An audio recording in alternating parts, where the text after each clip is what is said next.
The night is bitterly cold. Not the honest cold of the northern fjords. It's something older.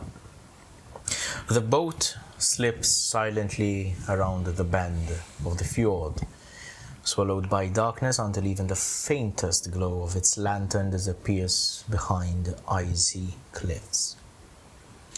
Reyna and Gustav are gone, out of sight. It is undeniable now that plans have been laid, pieces have been moved, and every instinct tells you that their end will only bring ruin. Gustav has acquired Lugii's, or Clover's, Fey essence. He has claimed an unwilling champion. Only one question remains burning within your minds. To what end? Caloran revealed that they were bound for Moroheim's landing. But again, for what purpose?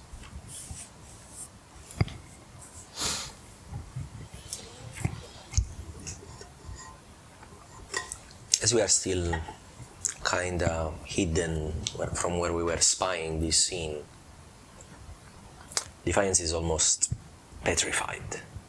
Like he has not moved since the moment that he saw Reyna change.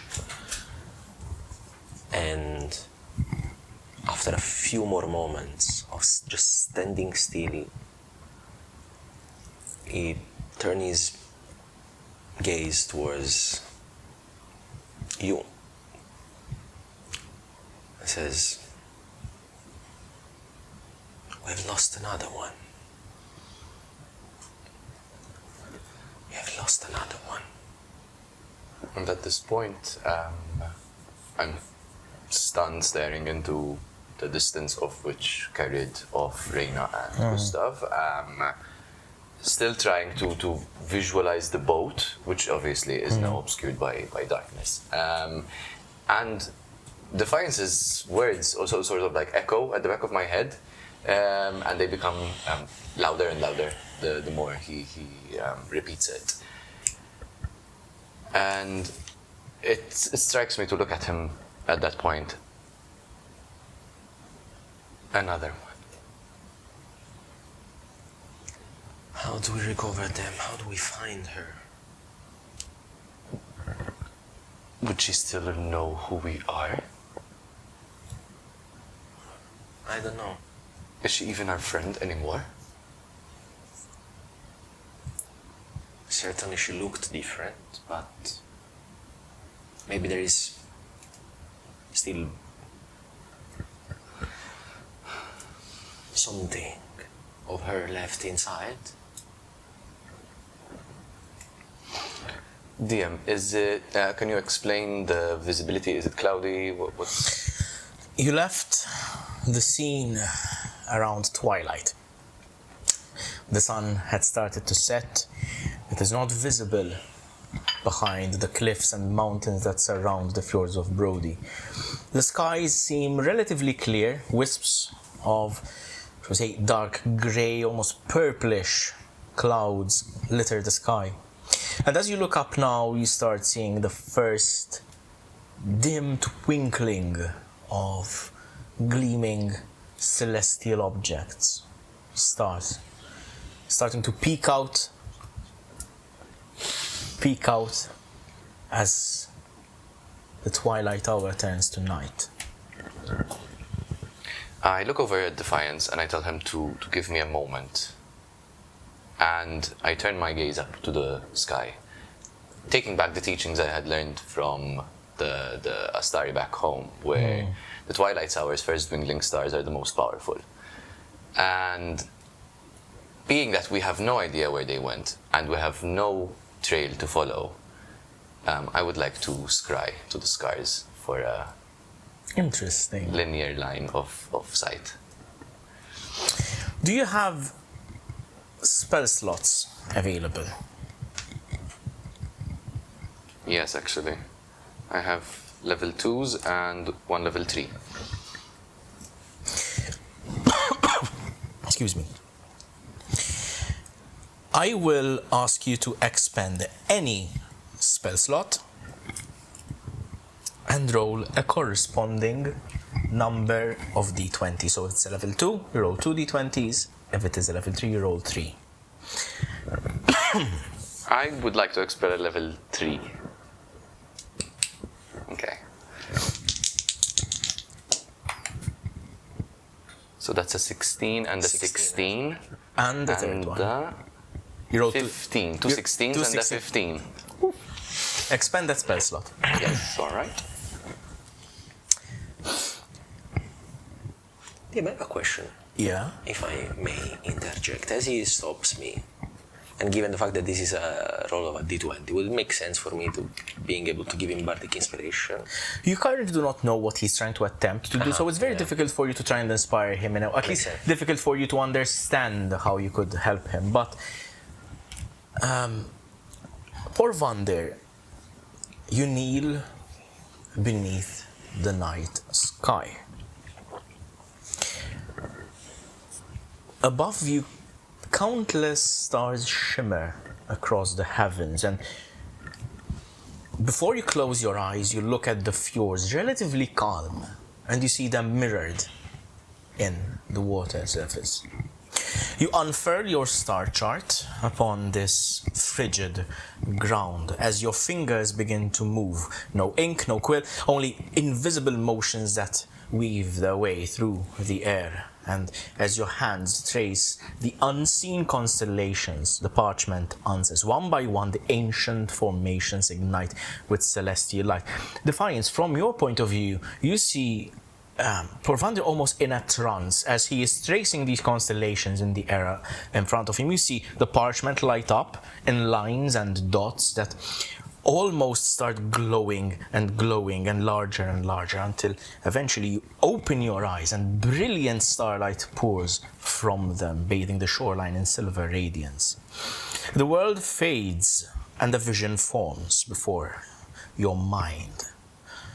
A frozen plateau hemmed in by towering cliffs of ice. You can see camps line its perimeters, supplies, excavation equipment. Along the northern cliff face, you can see tunnels disappear into the ice. Cultists emerge, carrying heavy pails, emptying the frozen contents into growing mounds surrounding a vast ritual circle carved deep into the ice. Even from afar, you feel it. There is the cold. Not the air, but you feel its source. At the center of this ritual circle rests a crystalline shard. It glistens, it pulses, and you can see that there's mist coiling from its jagged edges. It's a shard much like the one you found before, but it's different. It's twisted in a different way. It's broken in another angle. Yet it is unmistakable. You feel its pull, its yearning to be whole. Your vision is suddenly interrupted and it's taken away to a sprawling metropolis which stretches beyond imagination. There are golden spires that pierce the heavens. Towering bridges weave between impossible architecture. A city radiant with prosperity, and then, as your sight is taken up, you see red stars scattered unnaturally among the sky. In another image, in a flash, you see an ornate, arcane lantern in the darkness. Wisps of shimmering magic drift endlessly from its frame, weaving through the air like threads of reality itself. You reach towards it with your mind, and then a violent force slams into you. Your vision shatters, your concentration breaks, and you are thrown backwards into the frozen earth as another body crashes into yours. A petite young woman, bright pink hair spills across her shoulders. Someone new joins the story. Welcome to the Ringland Chronicles. Hello everyone and welcome back to the Ringland Chronicles. Say hello everyone. Hello, everyone. How are you doing? Good. There is an intruder. It is by design. Oh my god. What a warm welcome. Damn. Yeah, there was actually an actual invite, and so please everyone say hello to our beloved Christina. Christina will be playing with us for the next couple of weeks, and maybe even more. We'll see what happens. We'll see what the story tells us. We'll see if he doesn't kill her as well. You can try. Oh my god. Love that. Not me, him. So, Christina, we know about, Pepe and Bernard already, so can you tell us something about you quickly, maybe about your D&D history perhaps? Yeah, I'm sure. putting her on the spot on purpose. No, that's all right. That's okay. My name's Christina. I'm from the Netherlands. I've been playing Dungeons and Dragons, I think, since 2015. Really got into it during COVID because we all got really into it during COVID. And Yeah, escapism was the solution. yeah, it was. And creating characters has always been an interest of mine. I have a really big background in creating costumes for Ren Fair and stuff like that. So this was just honestly the logical next step. And then I met all of you lovely people LARPing, which was the next development after D&D. So I'm really happy to be here with all of you. To We're be able very to play happy to again. have you with us, honestly, and I can't wait to actually delve into your characters' background, backstory, the stories that are Hell being yeah. told. There's so many secrets that only I and Jade know. Right, so, quick recap, anyone? Last time catch it was me up. Pepper Bernard, would you like? Oh my god, that's a lot. Okay. Give me a second. Let's do it briefly. If you Okay, need- okay, if you need okay, help, okay, If you need help again, Yes. So last episode, we started off in the apothecary's household after the events that happened in town. At the start of the episode, we noticed that Reyna's bedding was empty. And we did not think too much about it. It could be that she had left out in the morning, or that she had not returned due to sleepless nights, which would make sense based off of the events we had endured. Fast forward, obviously, we had clues to sort of chase, and it started with Councillor Wold. Which we have given him way too many titles at this point, so I think Councillor will make sense. And we headed towards the town hall, which obviously started a lot of the episode's main theme, since the town hall had been attacked. Let's say attacked. To which we obviously went into the town hall to find out and investigate what had happened, and we had found Chancellor Wold murdered. Very murdered. In a very cool way, if I have to add. Unintended. Literally. So Chancellor Wold had been attacked with presumably frost magic, a conjured ice spear directly driven into his chest, all the way onto the chair he was laid on. It looked clean and efficient, and obviously the people in charge and of the murder knew what they were doing completely. Obviously, we asked around. We asked his assistant, whose name was Malachiel. Obviously, she was traumatized, and we could not get too much information out of. We headed then back to town, obviously with the whole events in place to try and find out what had happened. To which the town's, or let's say my bestie, the homeless Mudbog, Mudbog, yeah. love him, had called us into an alleyway, terrified, and informed us that our good friend Reyna had attacked the town hall from his vision during the night. In the early morning. Obviously, in disbelief, we looked for further information, to which we kept getting clues about Reyna's disappearance or visibility in town, which looked a bit surprising or a bit out of character for her. She also was described to us like in a weird, like ghostly. In a sullen, sort of sunken way. Pale, frost-clad kind of thing. Yeah. Frozen. Yeah. She was defrosting. Exactly. She was Turning defrosting. in the microwave. We obviously treaded lightly, and we informed the apothecary to not open the doors to Reyna should she come back. Obviously, we had not known what was going on, and we had to follow up on the idea that she did, in fact, kill Chancellor Wold.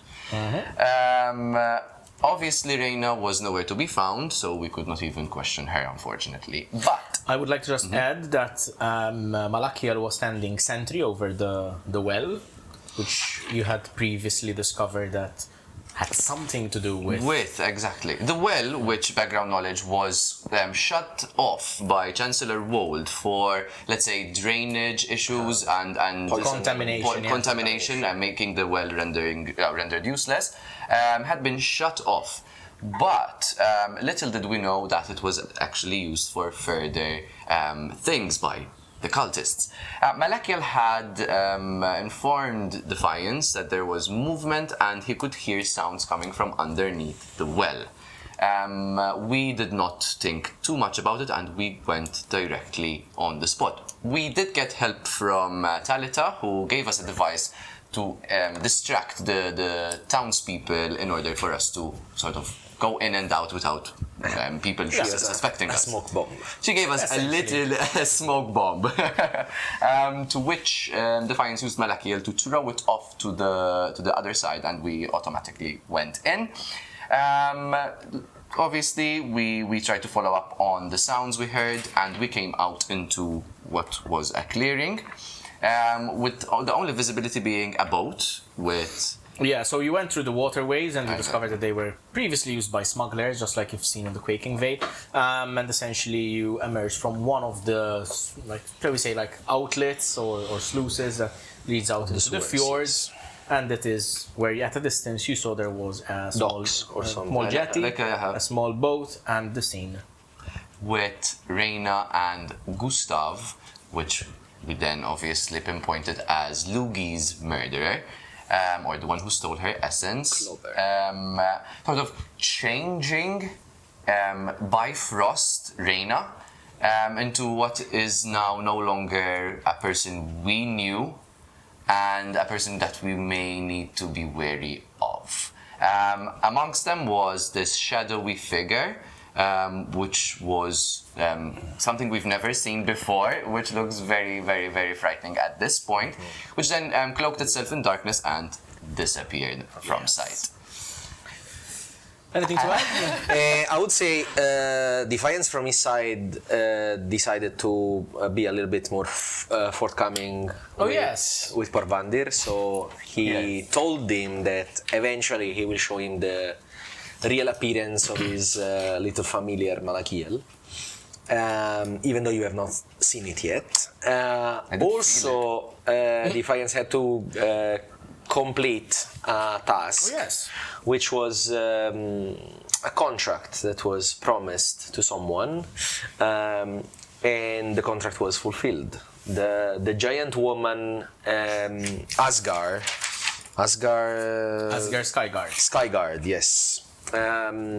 She engaged in a competition, a smithing competition with her dwarven master, and she won by pure luck. We had absolutely nothing to do with it, and she has now won the opportunity to be trained and go back to her floating land in the sky. Utgard. Yes. That pretty much sums it up. Yes, I don't remember if there was anything else.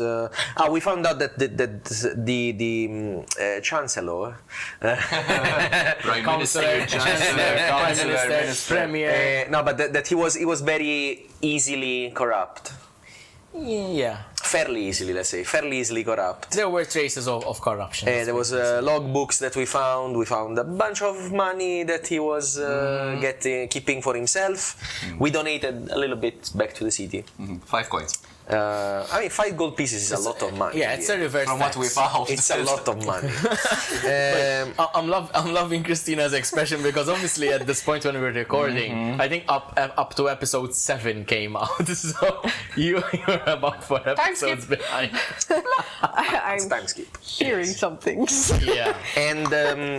And we found a letter from Clayot, where one of the 7, are they 7? The 7 the Hammertanes.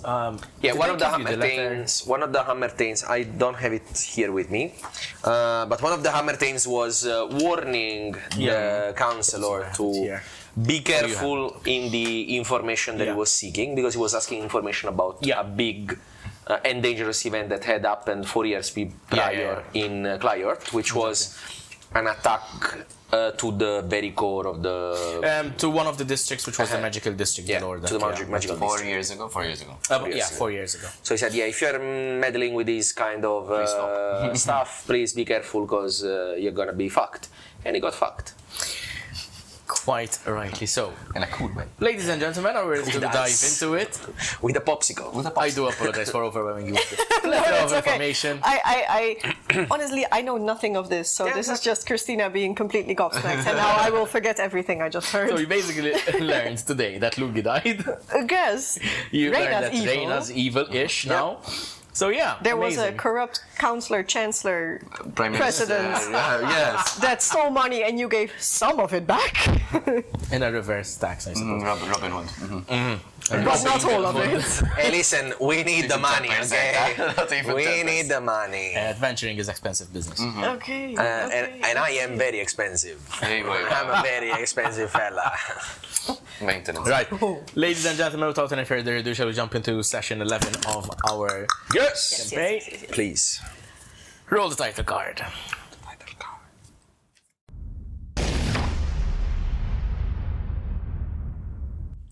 The figure before you is unlike anyone you've ever encountered before. At first glance, she appears to be a young human woman, yet there is something subtly different about her. Her eyes are a striking shade of violet, almost luminous in the starlight, and her bright pink hair falls widely about her face, unkept by whatever force brought her here. Her clothes are stranger still. Though practical in its design, it bears a style wholly unfamiliar to either of you. Nothing like the fashions of Trintar or Arcadia, or any of the distant lands that either of you have traveled. Would you like to introduce your character's appearance? Yes. So you see this not particularly small, but you can see some muscle on her. She's very lean build. Girl, bright pink eyes, round face, short pink curls that seem to be sticking out every which way right now.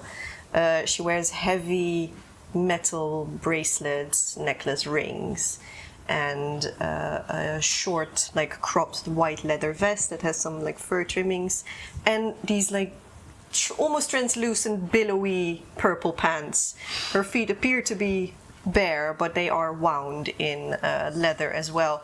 And the moment you encounter her, which, as I understand, is right up in your face, she screams at you, and you see a fist flying, only stopping very short at your face.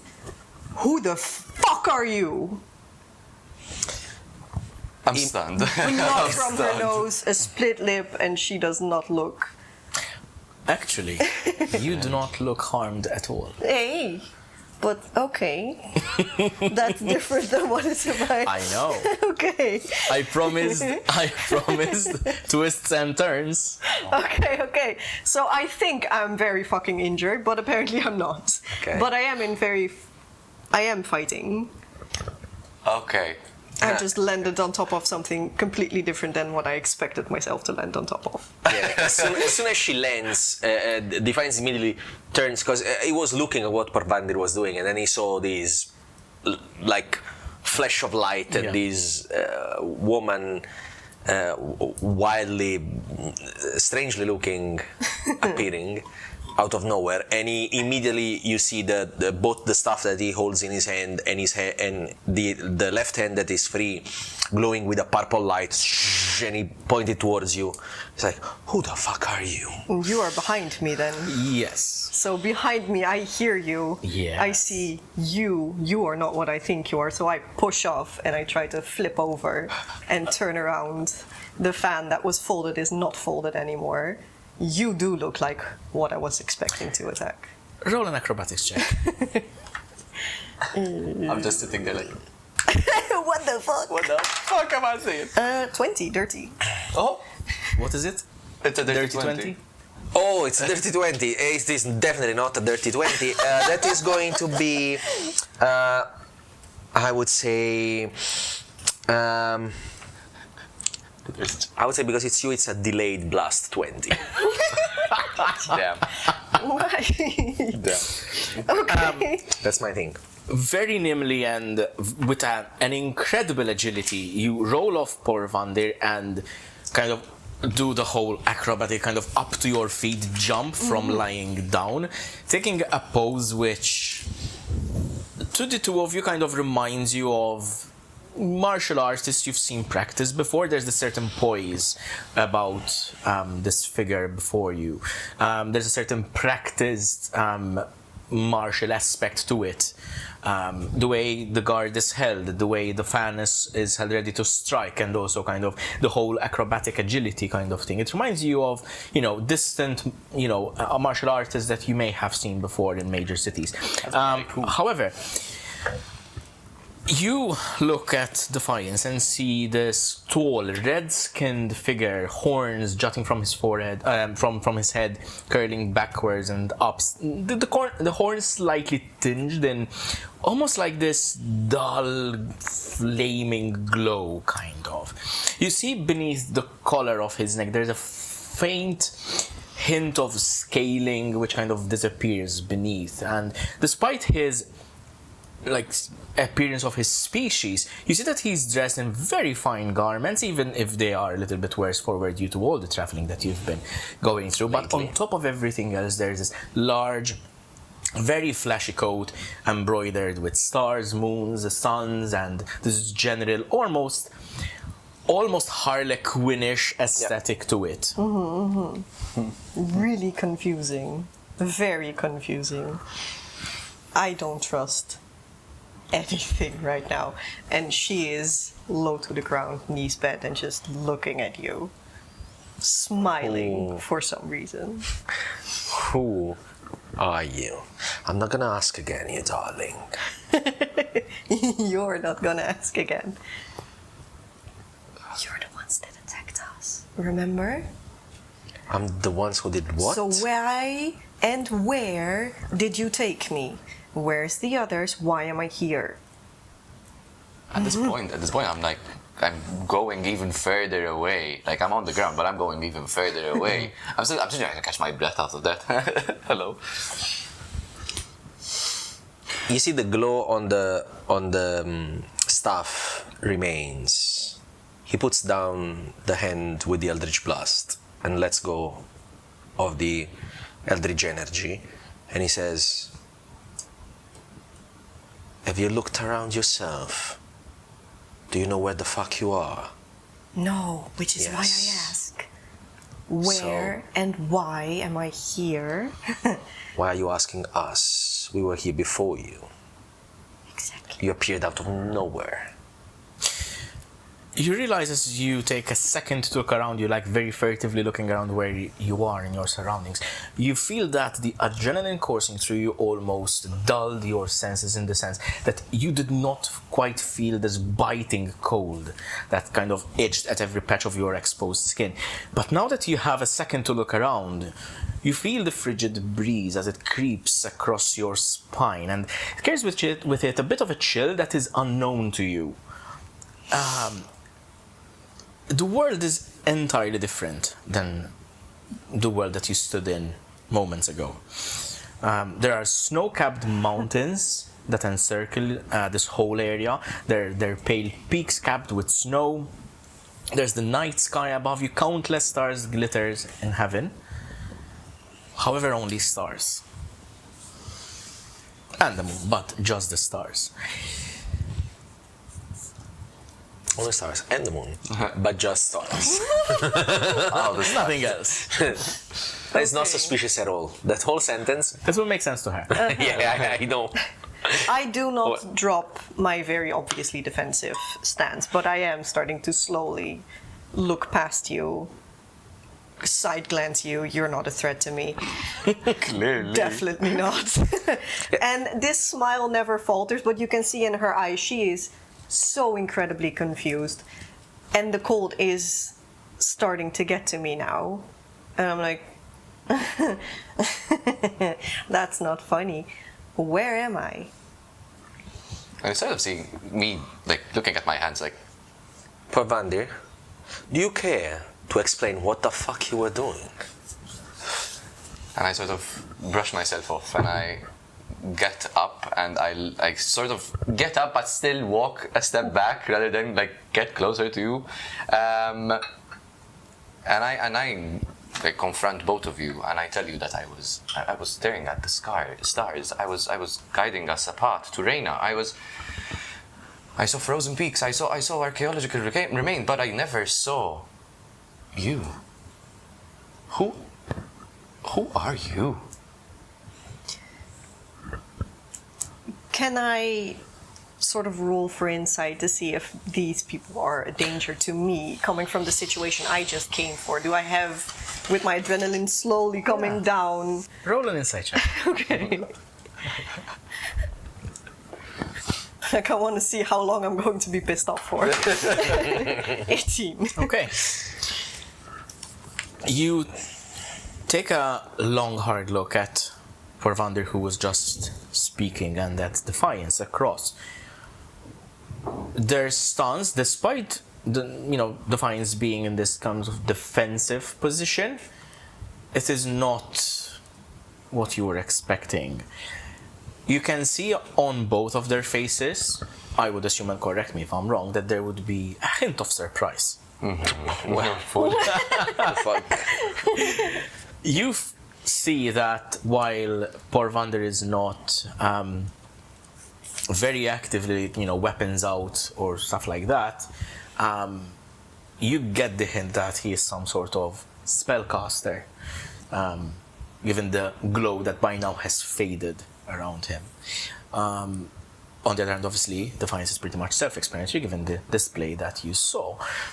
You are still not convinced whether they are a threat to you specifically. Mm-hmm. I mean, in their own right, I'm sure that both of them would be threats, but to you specifically, it's not quite clear yet.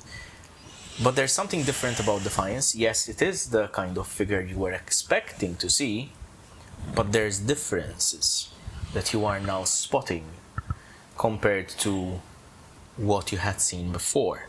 Okay. This individual is more refined, shall we say. There's a certain level of orderliness to him. There's a certain level of neatness that the figures you saw before did not severely possess.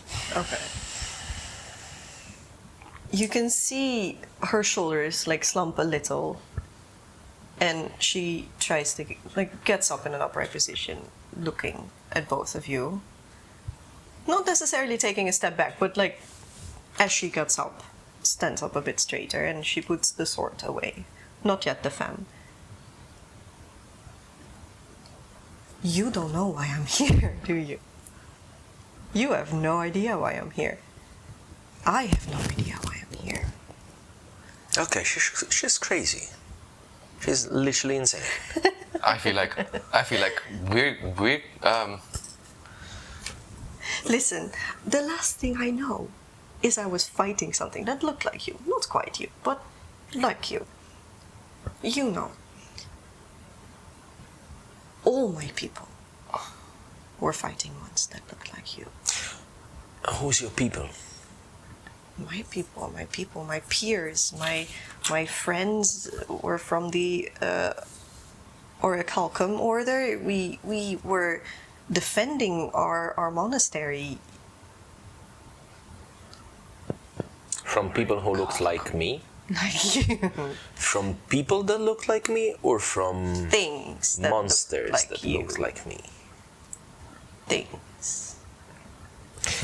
Have I ever heard of the name of the order that she just mentioned?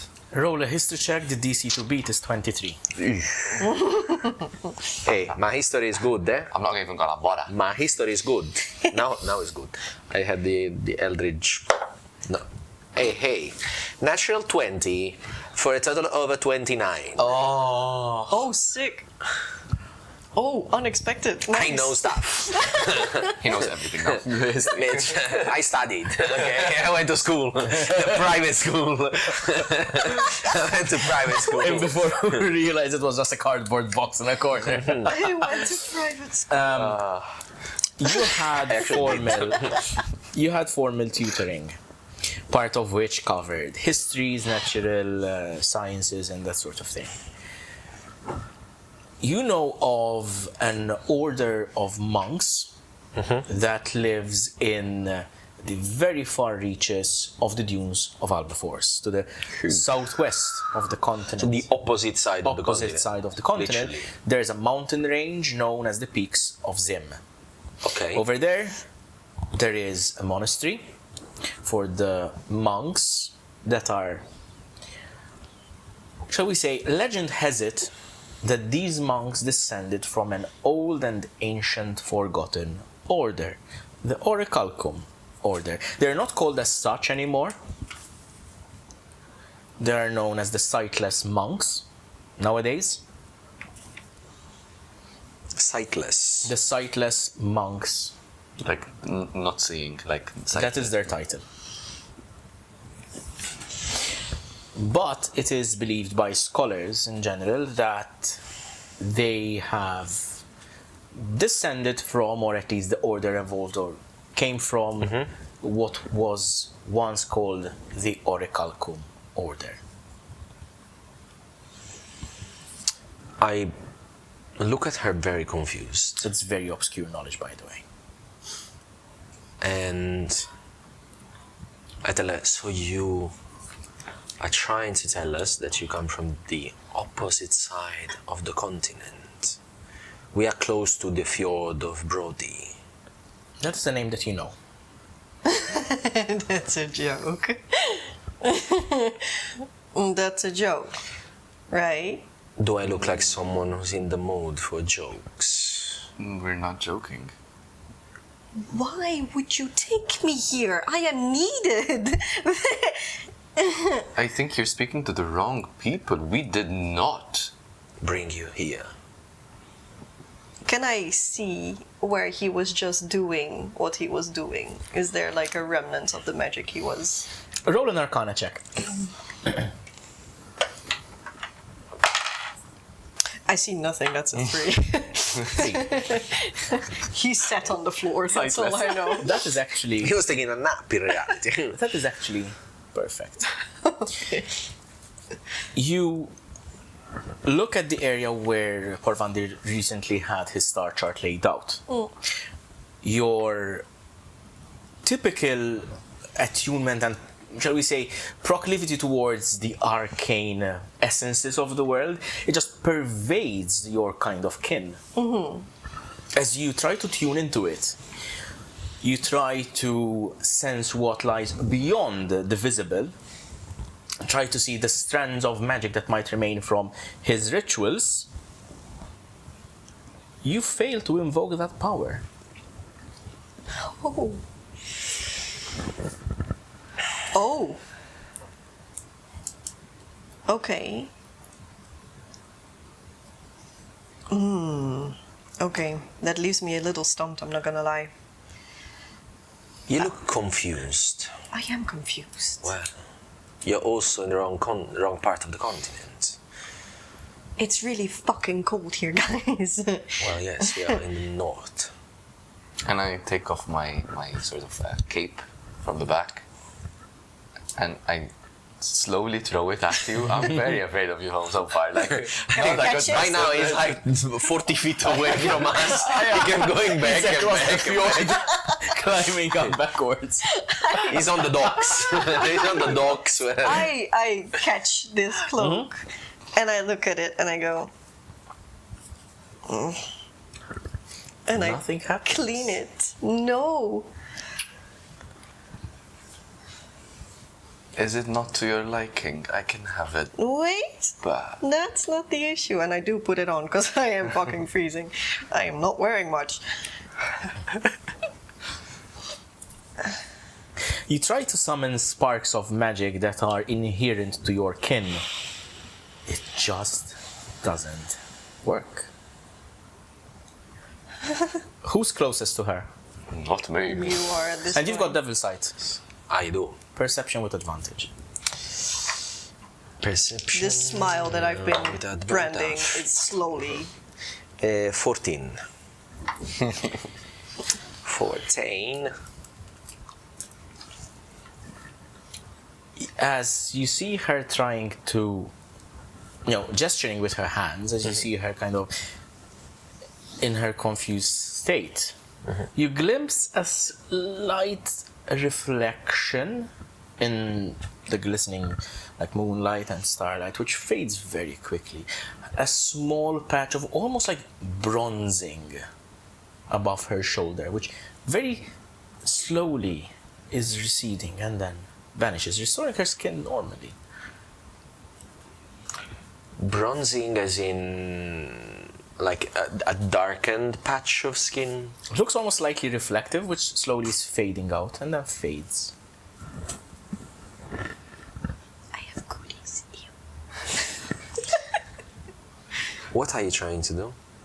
Do I see that she's like doing like arcane? She's gesturing, and what would typically be like spellcrafting, kind of like the gesturing, the somatic component. What are you doing? I was trying to clean, before I put something on me, but it's not working, and I can't feel. I can't feel it. I can't feel. At this point, it is where I start getting closer to both of you. And hastily, can I see your hands? And I sort of gesture her hands to not touch me, but pull her hands out. Can I detect magic? You can if you want. Did I have a spell slot? Yeah, I want to detect magic. Toys. I can. Okay, so I cast detect magic. Seemingly, As a ritual, or you can cast it as a ritual if you want to take 10 minutes, kind of or you can cast it immediately. I'll use an action. I'll use an action. Yeah. Okay, cool. So, this is interesting to you because you do not perceive her as being under enchantments or that sort of thing. So you don't see actual magic kind of radiating from her, except her bracers. Her bracers seem to be magical. You feel that there is a fading aura of pure arcane magic. It's almost like closing in on her form, kind of I don't know, imagine this large bubble kind of collapsing on her and then eventually kind of just merging with her. But she herself is not magical. She had the aura of magic around her. Pure arcane magic, no particular school of magic, not evocation, not this or that. Got just teleport here, so maybe. And then it fades. And as soon as I see this sort of aura dispersing and dying out, I do say it's gone. Gone. What's gone? What do you mean? What do you mean it's gone? I can't sense anything anymore. Are you a magician? Can you make magic? Can you cast spells? I mean, I'm not a great caster or anything, but we all of us, we do here and there some. We are magic. I just use it to clean myself up a bit, but I've always been able to do this. What is that thing you got? What? This has faded by now. When I'm just feeling my necklace, No, it's there. You can see that in the dark, Defiance eyes act like cat eyes, so they like from certain angles they reflect the light, so they're like shiny and yellow as he's looking at you. It dawns on you right now that you're all having this conversation in common, in the common language. Not in your native one. Oh, and that's not a language I'm usually speaking. I mean, you know it. I know it, but I'm not very well versed in it.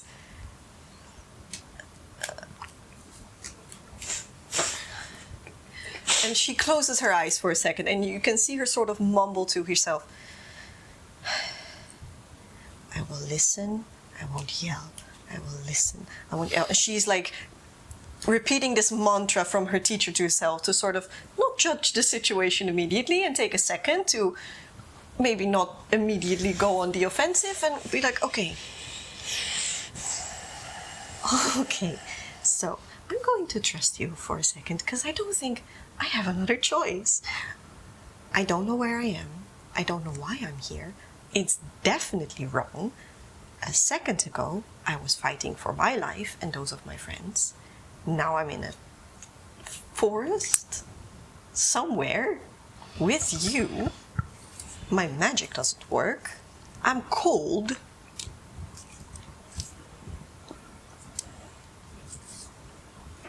I don't know why I'm here. And I need to go back because something is so incredibly wrong. What's your name? My name. It's Por'Gue. Por'Gue. Okay. Hi. Hello. Back where? Where do you need to go? Home. The monastery. She comes from dunes of Albabel, on the other side of the continent. You've never heard this name before. Dunes of Albafors is not something that you know of. What dunes?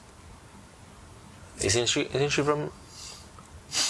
That's the knowledge that you know about. No, the yeah. monastery. I just want to make sure I said correctly. The mountain range where she comes from is in the dunes of Albabel. You are presuming that is where she comes from. But the monastic order that I mentioned earlier is situated there, on the outskirts of the dunes of Albafors. Albafors. But you've never heard that name before. Roll a history check. Okay. So yeah, that's the information I give to Por'Gue because that's what I know. 16. 16. You've never heard of the dunes of Albafors before, but you did hear, you know of a place very close to where your monastery used to be called Alban Forts. Oh, okay, so you mean Alban Forts. No. Right? No. You mean no? I'm from there. Alban Forts? Maybe it's the language. Listen, we are going through a lot of things right now. I think maybe we should just take her back to town. Mm-hmm. And you can see me shivering at this point. It's like, yes, we should go back. Because you're without a cape. And understand what is happening. I can give you, I mean, it's sleeveless, but I can give you my coat. I don't feel the cold. I'm nodding. Like, it's either from the frost or I'm genuinely asking for it. Like, yes. So, Defiance takes off his sleeveless coat. Yeah. And you see that underneath, like, he literally has like a sleeveless shirt, white, like this one. That usually you can see only the chest piece of, and it gives you the coat. And I snatch it and I put it around like a... And when Defiance gets closer to you, you can feel the heat that emanates from his body. Like, hug. Outside here is quite cold, I presume, for both of you. We've been going through a lot in the last couple of days. We might need a minute to sit down and understand where the fuck you came from. Because we don't even know what the fuck is going on here. That place that you named, it does not exist. You don't exist. Well, I mean, not that I ever heard of, at least. And I know the geography of this continent pretty well. Okay. We will I will listen. Okay. we will okay. take you back to town, and Okay. I don't even know what we're gonna tell people back in town. Let's tell them nothing. Can we go inside? If you're going back to town, I which would like path to- would you take? Through the well again, or you would like to walk across as in along the fjords and come up the shore? I think it would make more sense for us to walk the fjord, because we don't want to go into the sewers again if it's not necessary. And also I think it would be a bit harder to go up the well than it was going down the well. Well, there was the rope ladder, but yeah. I mean, then we might become suspicious if we go through. Coming out Yeah. through the well, you know. Dangerous with a new person. Hello. Hello. Hi. We are not from here. We are from the south. I am from Trinta. Okay. That I know. Mm, Trinta.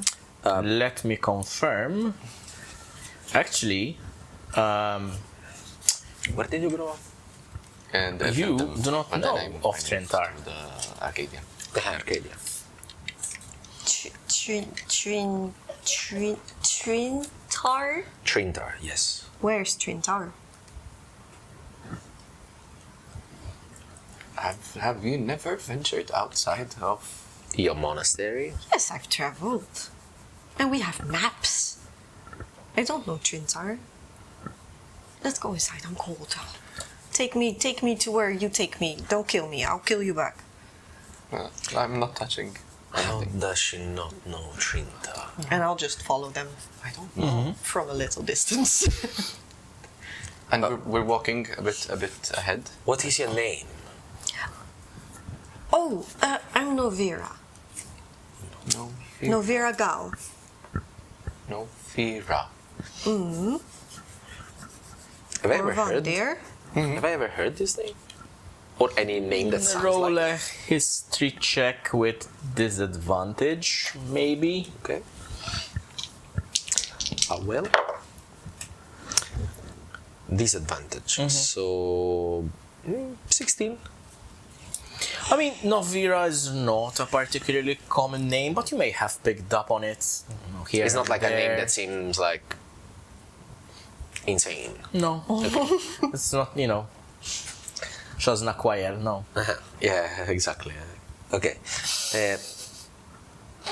Is there any big town, any place that someone might know near Yes. your monastery or anything, any points of interest, any monument or historical place? Well, we're close to the grove of Sylvanar. Or Alban Forts. So she refers to Sylvanar as a grove. You know Sylvanar to be an elven port. You would certainly know it. Oh, and the cathedral. The cathedral's close. Cathedral. Which cathedral? Of Lore. You have never heard of the Cathedral of Lore before. You know of the Cathedral of the Waves in Tentar, but not the Cathedral of Lore. Or the tower? The tower? Arcano Fulman? Never heard of it before. Roll a history check with disadvantage. correct about all the things I have in my vicinity that I know. 12. It's a name that just escapes you. You've never heard of this before. You know of the tower like the Spire of Arcadia? Have you heard of Arcadia? No. What's in Arcadia? So she has never heard of Arcadia or Trinta. Where the fuck did she come from? Did you hit your head, maybe? Are you maybe forgetting some things? No. We're walking and talking. Of course, of course. We're going towards Hypothermia.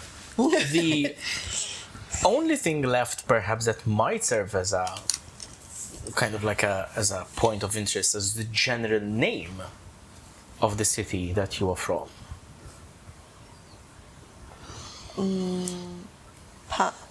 Panagardia?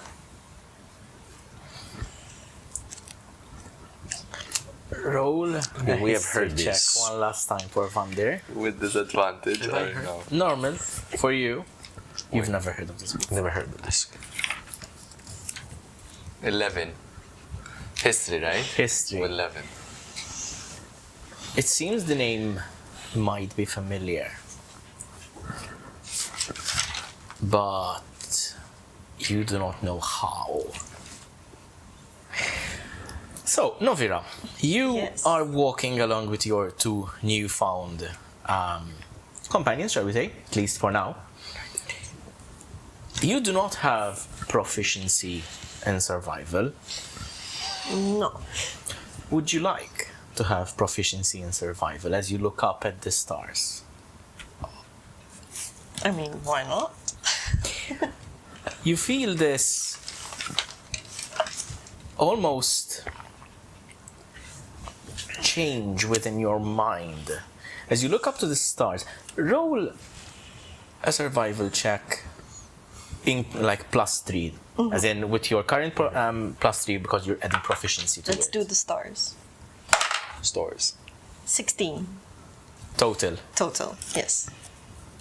Until the end of your next long rest, you have proficiency in survival. Okay. After your next long rest, you can reselect it into any other one which you do not have proficiency in.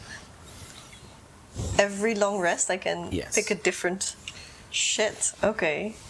They'll switch. You look up to the stars as you are walking, and you pause as the rest of your companions keep walking. You have, as part of your education, part of your studies, you have studied the constellations and stars extensively, to find a way to navigate and that sort of thing. The stars and constellations are there; they're just in the wrong place for you.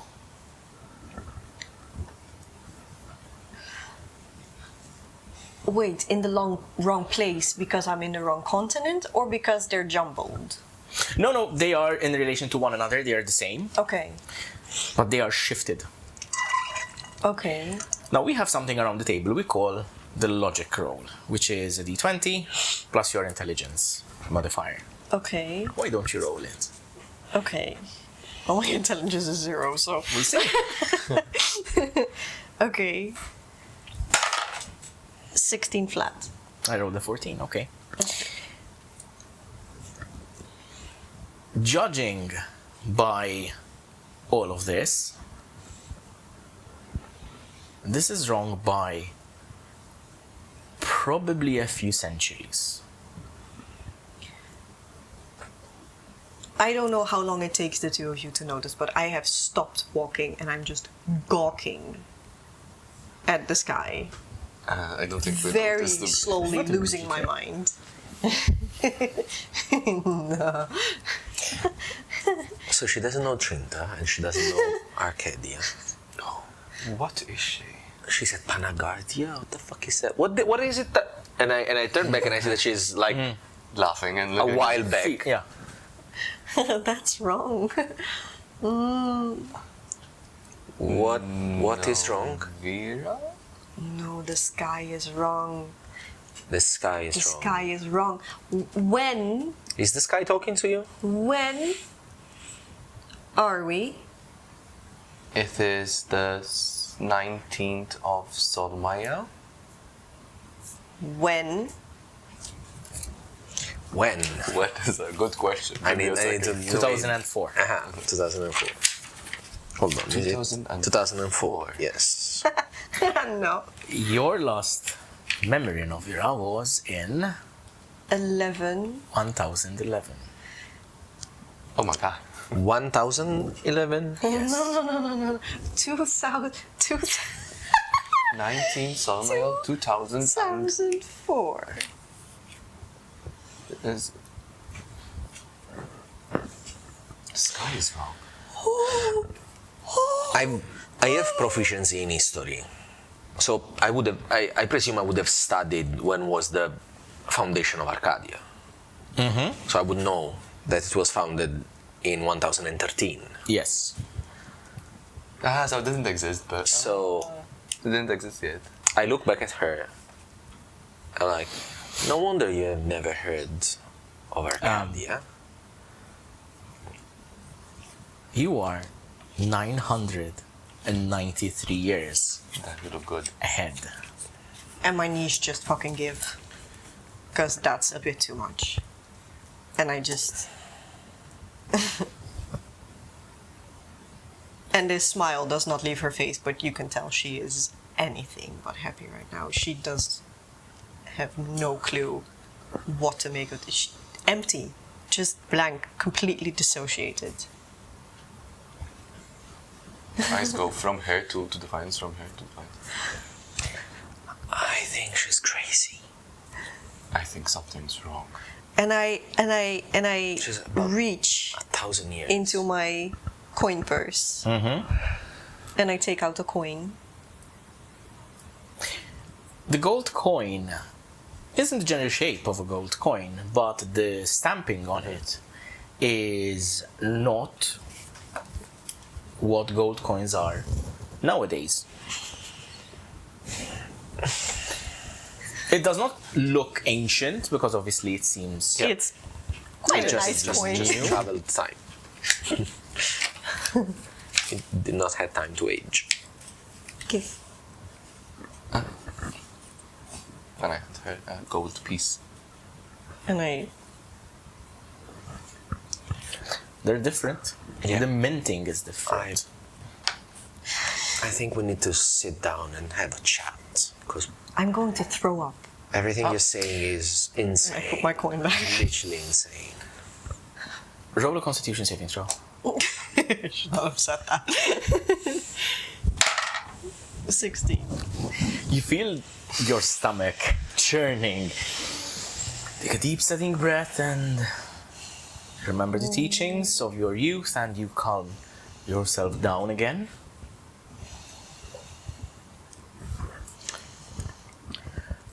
Over 900 years. Yeah, I'd say 1,000. Let's round it up. You're saying that you come from 1,000 years ago. How is that possible? Are you absolutely sure? I know when I was born. Well, what I'm saying is like it's impossible. So that's why I'm just making sure. You were doing the things with the things. What did you do? Nothing that revolves around you. And I look up at the sky and the stars and I sort of like question like why? Why? This is beyond you. The events that transpired, the result of your ritual is entirely new to you. It is not something that has happened before to you. It's not something that has ever happened to anyone you know of. You know plenty of people who've done this kind of ritual to scry and get guidance from the stars. But it feels to you like it's always been kind of more anecdotal, more kind of like hinting rather than an actual vision that you've had. So the fact that you actually had a vision is already something a bit beyond what you were actually expecting. The fact that someone has materialized from it is something unheard of. Who could potentially explain such a thing, you wonder? But then, Have you heard of the sightless monks. It seems very impractical. Well, it's the name of the order of monks that seem to have followed the Orichalcum, which is what you said your order is. Your order is Monastery, literally... but we didn't have blind monks. Well, I mean, maybe we did have one or two, but not that I know of. What were you doing exactly before coming here? Fighting. They came. I don't even remember why they came. To steal something. No, they already stole something. And then they came to fight us, to kill us, and we were defending the monastery. And they looked sort of like you. when you say sort of like me, what do you mean? Were they bigger, stronger, or smaller? A name, or at least a name of a type of creature comes to mind. Fiends. Demons. Demons. Where's Malachiel right now? He's in his... no, actually... Yeah, I think he's in his pocket. Yeah, because I think I've used him to watch when we were in the tunnels before, and then I think... He did the smoke bomb. Yeah, then I teleported him in, I used him to watch through the tunnel a bit ahead of us, and then I dismissed him. Okay. Yes. So he's not there, but actually I was thinking about Malachiel, but... You feel you remember at the mention of demons, you remember Malachiel's general disposition, you remember him recoiling to the mention or the presence of demons. Actually, I wanted to mention the name that we have heard a couple of weeks ago.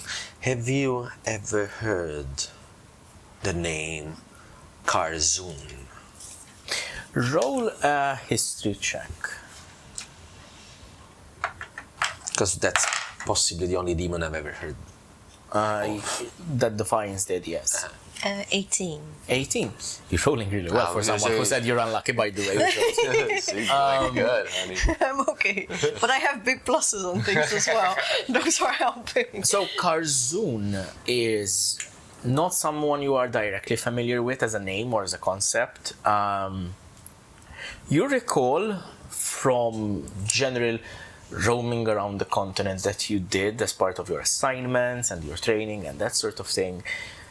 The name might have been mentioned to you a couple of times, but you have no association to what they are, what they do, what it is, how it pertains to this situation. But obviously, hearing a name that you might have heard before is... So something must have persisted from 900, 1,000 years ago. I think I know that name, but I don't know who or what they are. Seems to be an enemy. An enemy. An enemy of...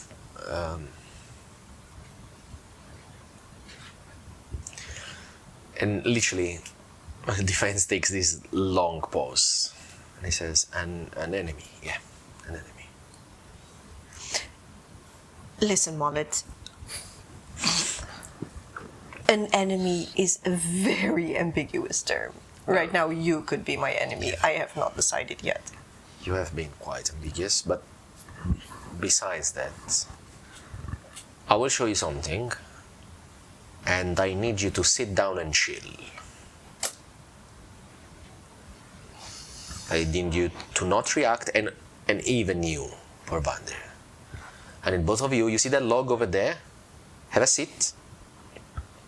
And I would like to slam the stuff on the ground. Yeah. And if you would allow me, when with thaumaturgy I can do this wave of hair to like slam windows and door. Can I make like a warm kind of hair just to fight for a moment this icy cold that is taking them. So Defiance just slams the stuff on the ground, and you feel this warmth that expands for a moment. As he does that, you hear the sound of the metallic stuff echo. It's like dong, dong, dong, dong. I will show you what Malachiel looks like, because I believe it might look similar. What's a Malachiel? He is my companion, my familiar, if we want Okay. to so call him. Do you have wizards in the place where you come from? Yes. Yes, so you might know that they have a pet, an Yes. animal. Yes. Well, I have a very special one that was granted to me as a gift. And you need me to sit down to see it. Yes, yes. I need you to not be reactive right now. I just need you to I'm trust going me. to be very honest. Can I not be reactive? It's going to be up to you. Considering, I think the my English, Genuinely. genuinity of your tone. I will not sit down, but I will move further back than you are sitting down to sort of. Take my seat. The shadows behind you swirl, and from it emerges a shape. You feel it claw its way up towards your shoulder with one hand on one of your horns that it kind of props itself up into view. From his left shoulder, you see first small horns, a small skull-like face with skin red and pinkish skin stretched over it, leaving this very sunken, hollow eyes, fanged teeth, all of them pointy. As this creature comes into full view, you see small wings unfurl behind it and a large stinger tail going over its shoulder, slightly suspended. You see the eyes are burning red cinders. And this thing is tiny. Yes. Like a little bit bigger than a house cat. Yeah, I suppose something like this, perhaps.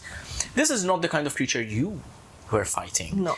There are some similarities, again, much like there are similarities between Defiance and them, but this is not the kind of creature you are fighting. And as it comes into view, you feel a slight change in Malachiel. As first he looks at you like... looks at you, obviously used to you. As he looks towards you, there's a certain quietude, a certain silence that falls upon him. Do the creature that you were fighting look anything like Malachiel?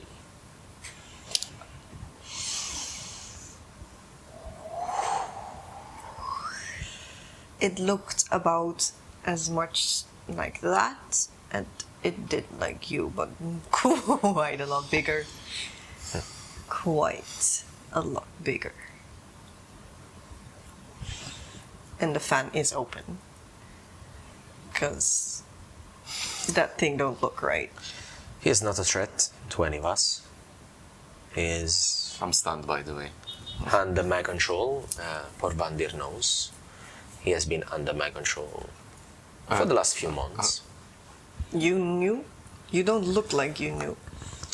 I've never seen it. Well, he has seen it like this, and I make him transform into his bat form. As he changes, he almost A butt? a bat. Peaches. Just two cheeks on my shoulder. Yeah, just from the butt dimension in Rick and Morty. This is a clip. Okay. A butt bat. A bat! Okay, got it! Novira, you, You had never seen a bat in your life. as you are looking at this creature and transforming, and as the explanation is being given to you, something clicks within your mind, deep within you. You feel like you have this ability to sense such creatures. Something which you did not do before. Okay. Okay, so I don't have the magic that I'm used to, but somehow I am capable of feeling that. If you would like to attune your senses, you may, if you want, as a bonus action, feel and sense any such creatures within 60 feet of you. Okay. And that's then detect good and evil? No. It's called sense the otherworldly. But that's something that will be revealed to you formally on paper a little bit later on. So I know what to write down. Yeah. Okay. I think considering the fact that I have not even come to terms with the fact that I can't feel this innate magic that I'm used to having, but then I am capable of sensing something that doesn't feel quite right with me. It's not right. There's so many things wrong right now, and that's one of them. Novera is quite a bolsterous person. She likes to be intimidating. Right now, she is so incredibly out of her element. I don't know how to behave. And this smile is just plastered on her face. Okay. That's what he's used to, because this is one of the few forms animal forms that he can take. And where did that come from? It's familiar. Yes, see, but the ones that I've seen before, they're like fluffy or natural or purple. At this point, I summon Vox. From the leaves kind of like scattered around, you see like there's this puff of wind and this like orange fox. Or like that. That's not the same. Yeah, Yeah, no, that's not the same. I am also not the same. No, I quite clearly got that, yeah. Yeah. So Are we going inside anytime soon? Oh, yeah, right. As you have been walking and as you have been talking here, Waterfell eventually comes into view. The road snakes its way up a slight incline towards the main area, which is the town square. And it is now that you are seeing a little bit better. I mean, you to have dark vision, to you it was just dark. It wasn't pitch black, but you know. It's dark. It's dark, and you see the amber lantern light emanating from houses and from, you know, the buildings, windows, and that sort of thing. Eventually, you come to the main square of Waterfell. This large square, paved with cobblestones, and a statue in it, which is the statue of a dwarf. when we get there, I actually ask her, have you ever seen a dwarf? The dwarf exists? Yes, I've seen Where you come from? dwarf. Well, I know. I've just named you Have the you two noticed? biggest city in the They get continent, all and the you had never shit. heard of them. I don't know what you know and what you don't. Yes, I've seen a dwarf. That's Brody. Hi, Brody. Roll history check. Sending Mia. Oh, that's not fantastic. Plus 3 is 12. 12. Brody is a familiar name. He's a dwarf. He's a familiar name to you. Around the year, shall we say, 115, you would know this. He was part of an expedition that charted the fjords of Brody. The fjords you are standing upon were explored primarily by this expedition. So Brody is a name that you would know. Right. Obviously, you would not have been alive at the time of No, but for him. me that was like recent history. Recent-ish, yeah. Okay. Right. Brody. From the fjords. Yes, we are in the fjord of Brody. That is literally the first thing I told you when you asked where you were. Yes, but listen, all things considered, Do you can know you about him? forgive? Do you know who he is? Yes, we thought about him in school. So at least she's from this world. I mean, 950 years ago is still a feat. I wouldn't say she's from this world. Well, I guess she's not from this time. Definitely. That's okay. That's okay. Let's run inside. I don't think we should. Actually, you know what? As we are entering in Waterfell, I'm gonna open my bag and I'm going to take out the black cloak that we found the first night that we were chasing Matpog. Didn't you give it back to him? You gave it back to him. Did we? Yes, in the tavern. You gave it back to He him. had So nothing. it's My not bestie, so- he had nothing. We had to give him the only cloak. Yeah, I gave him some money as well. My bestie. But she's wearing your cloak now. She's wearing my. I'm wearing So yours. I'm gonna put the hood up to her and say,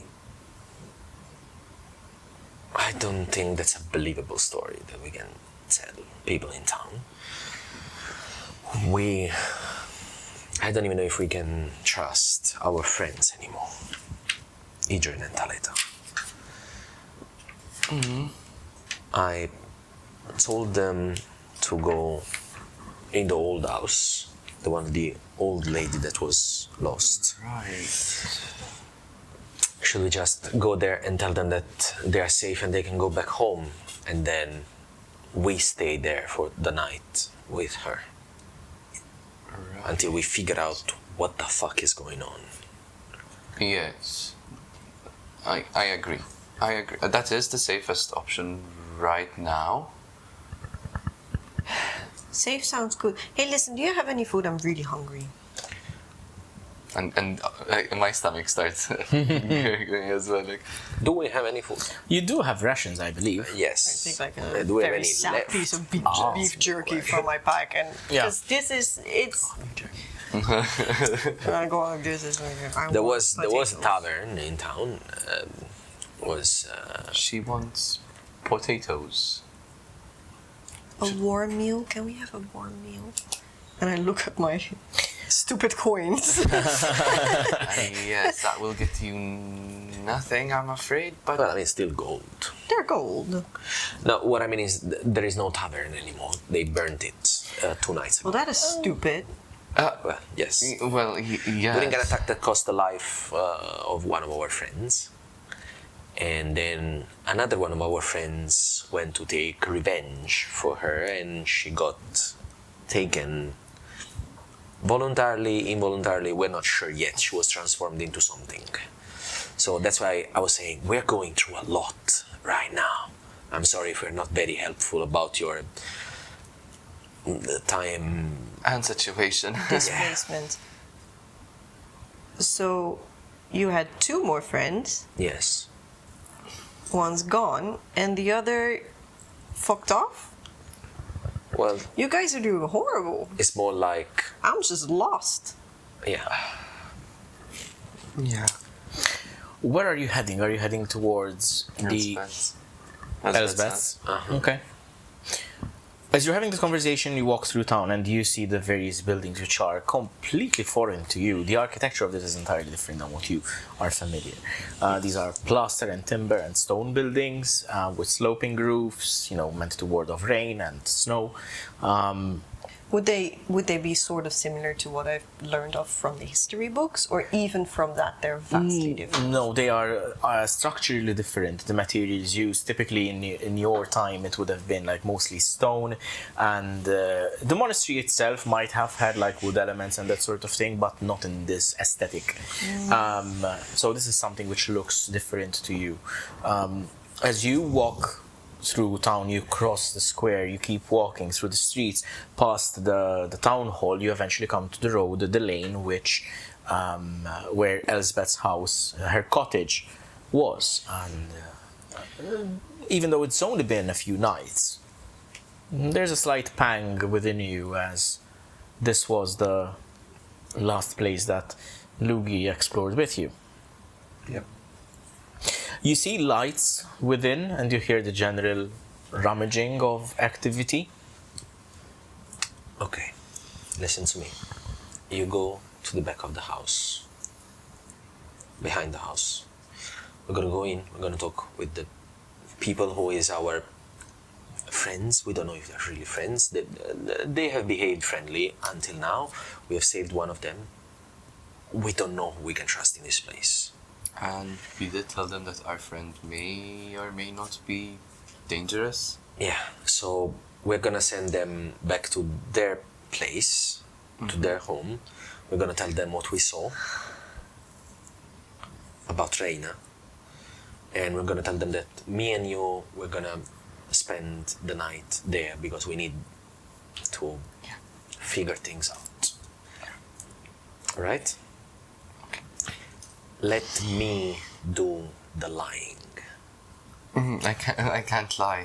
Defiance. Yeah, that's what I'm saying. Handle the lie. We will open the back door once they have left, and we will let you in. Is that okay? I'm trying to decide if that's okay. No. Could very well be a no. Well, Because it's not like I'm some dirty secret that needs to be hidden. I mean, my goodness. I think what defiance means is the less we get asked questions, the more we can answer yours. That sounds reasonable. I'll wait. Are you going to go hide? Hide is a big word. I'll go to the back and I'll sit down somewhere. Okay. So, Defiance, are you going to knock on the door? yes, and before I knock on the door, I'm going to tell you, we need to ask them, where does Malachiel lives? Oh, the secretary? Yes. Okay. Just so, because I feel actually she's the only person we can actually trust for some reason. Person who told us nothing? Yeah, because she literally knows nothing. Like, she's so innocent. I feel like this is another town with a lot of people who Yes. do not want us here. Yes, Behind curtains, at least. yes. So that's them. Just ask where if they know where Malachiel lives, and in case we, because if they are also involved with all this stuff, which I hope they're not, because they seemed very nice. But if they are, someone might come and chase us here tonight. So maybe we can go somewhere else. Yeah, Okay. I'll ask. The movement and rummaging from the inside stops. And there's a few you can hear very slight whispering. Then you hear Talitha's voice. Who is it? Defiance, darling. We're back. After a brief pause, you hear the scraping of bolts as she unlocks the door and kind of cracks it slightly, just enough for her to check that it really is you two. And then as she recognizes you, she opens the door and kind of gestures for you to come in. Come. We get in. She closes the door and bolts it. back. You can see Idrin is sitting on a chair.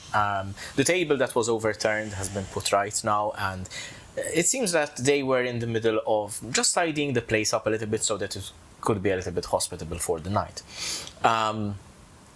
They've been there for a few hours now, right? Well, by your they went estimates, there before we enter in the well. So maybe then we like walked from the well. We saw the scene, and then 3 hours, 4 hours, Okay. something.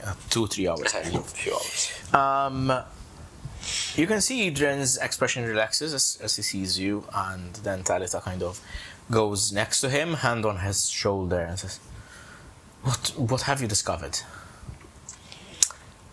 There is an entrance of the sewers close to the fjord of Brody. There is a dock down there that was probably used for smuggling stuff in and out of town. We have seen scribing on the walls, You see, similar to the one that we have encountered in the Quaking Vale. she looks at Idrin, and Idrin nods. Well, Waterfell was not always a very reputable village to live in, but We have not new so far. seen the men who murdered Lugii.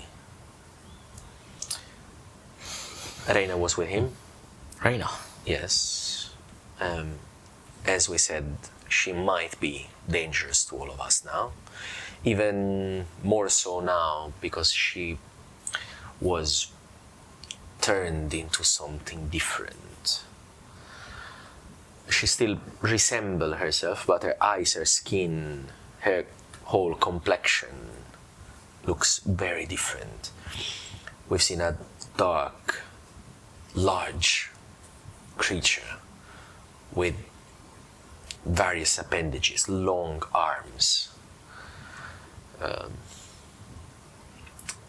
She called out to this creature as Lord Isvarn. As you say the name, Idrin kind of perks up, like, Isvarn? Isvarn. That's from a child's tale. It's from a fable.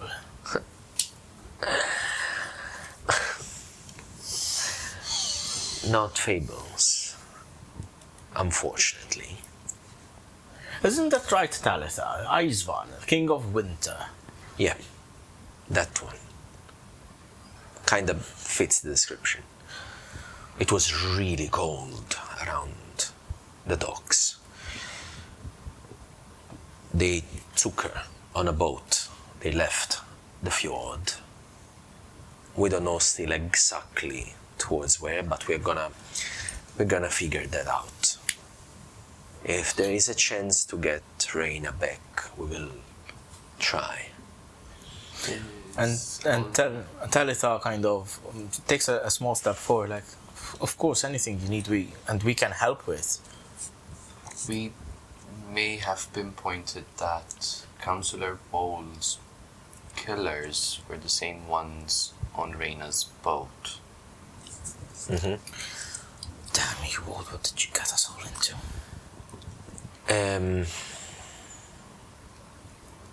I think it's best for all of you now that Reyna is left to go back to your place. You are probably safe, at least from her.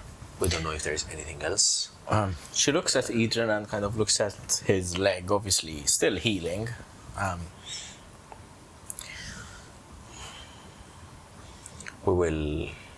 Me and Por'Gue, we will take advantage of this shelter. We will spend the night here trying to figure out what we need to do next.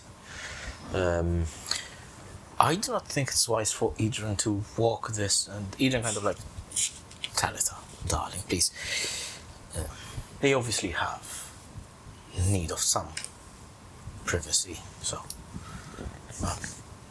of course we shall leave this place to you. Come, Talitha, come. And kind of Talitha hesitates for a minute, but I mean, it's not like they brought their whole house here. They just have a small pack. Yeah. So she packs up quickly, and DM, were they cooking anything? Something? they were about to. That's good. We can finish what they started. We can. With what? Bread? They were about to cook, so there's like in the kitchen there would have been like, you know, pieces of cut meat and enough to make a meal. Talita, rude of us to ask after all the hospitality, but we have not eaten for quite some time. Yeah, almost 2 days. Wouldn't you like to come over and we'll have something for you? We'll just make something here. Is there? What you have prepared over there? Sure. That's enough. We're very tired, Talita. You can see, roll an insight check. That's so awkward. Yeah, I am awkward. It's 15. You can see that there is a little bit of confusion on her face. Up till a few hours ago, there was a certain rapport between the four of you, essentially. And now she feels like she has picked up on a little bit of mistrust. But she doesn't say anything about it. She leaves you their unfinished meal, and basically in a few minutes they are packed, and Idrin is walking out of the door, looking back at you. And One last thing. Thank you very much for helping us day to day. We do have some more questions regarding Councillor Wold. Would you mind guiding us to where Malachiel lives? of course, Malachiel lives in one of the lanes close to the brewery. I believe she lives in one of the small cottages there. The ones without a front garden. Okay, that is Perfect. noted. Thank you very much. We might go and We'll talk to her again. Of course. If there is anything that we can do to aid you, and We will definitely come and pass by and say goodbye in case we will of course, have to leave town. please do.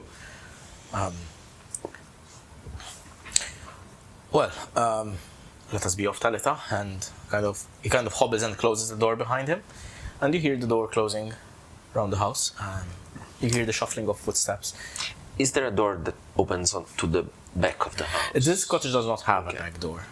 It does have a window, but not a back door. It's a very small place. Like, it's essentially like a kitchen, but it's a studio essentially. With So I will wait maybe a couple Yeah. of minutes after They've they gone. left, yeah, just to let them. of Walk course. off. They've gone. And then I will point my finger towards the back of the house and cast message and say, you can walk to the front of the house. Our friends have left.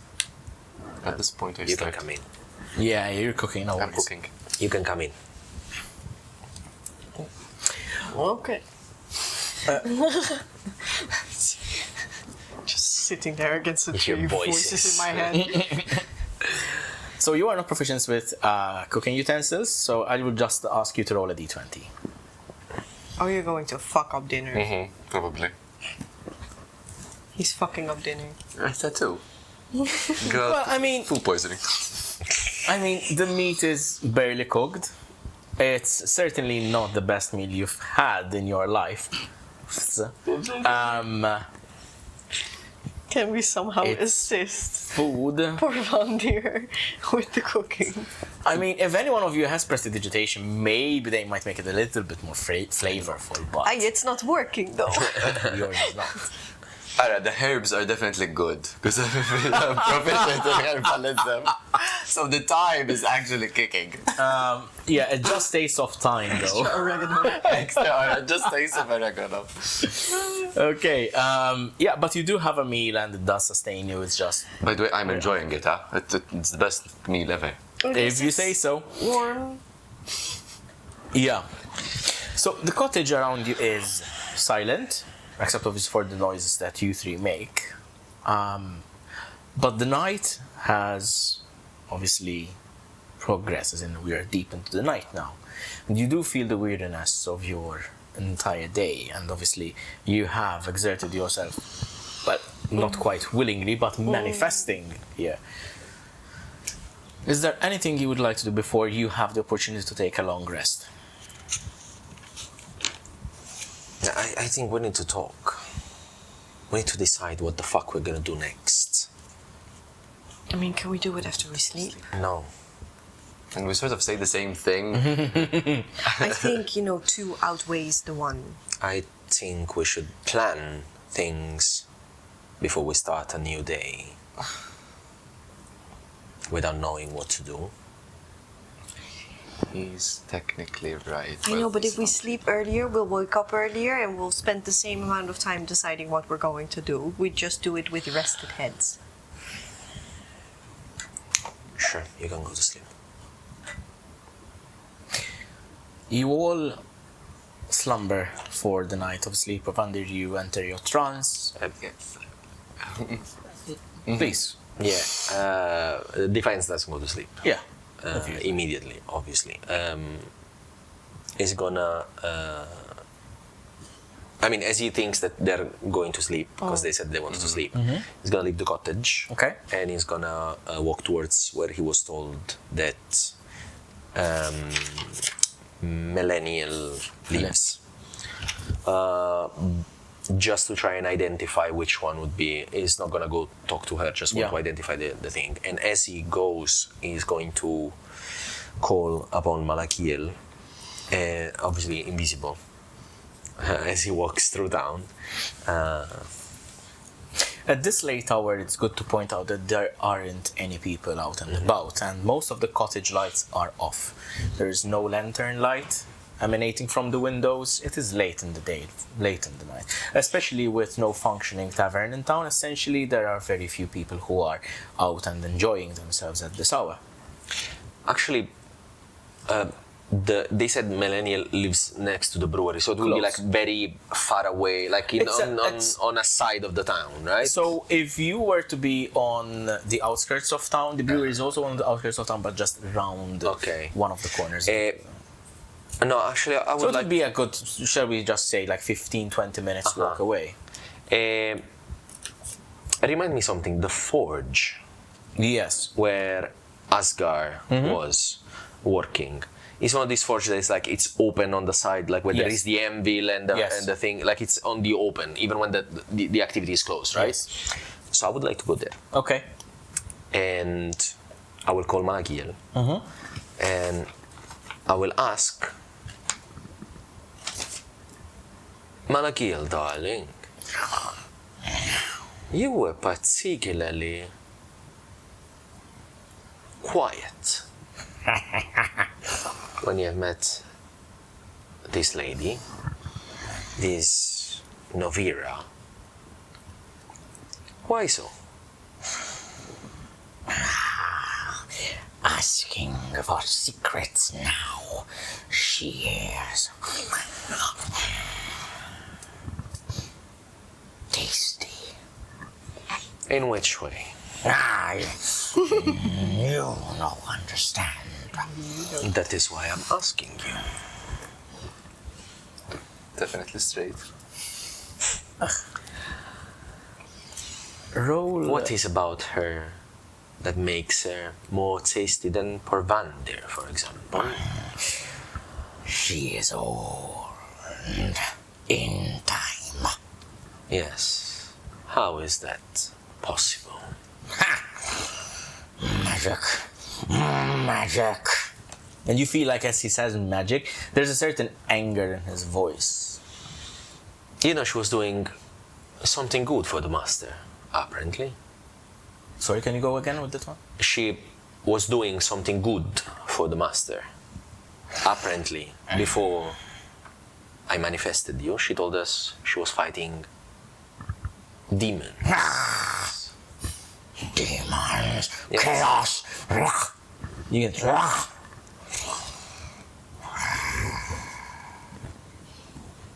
be wary. Of her? Yes, Or of the demons? both.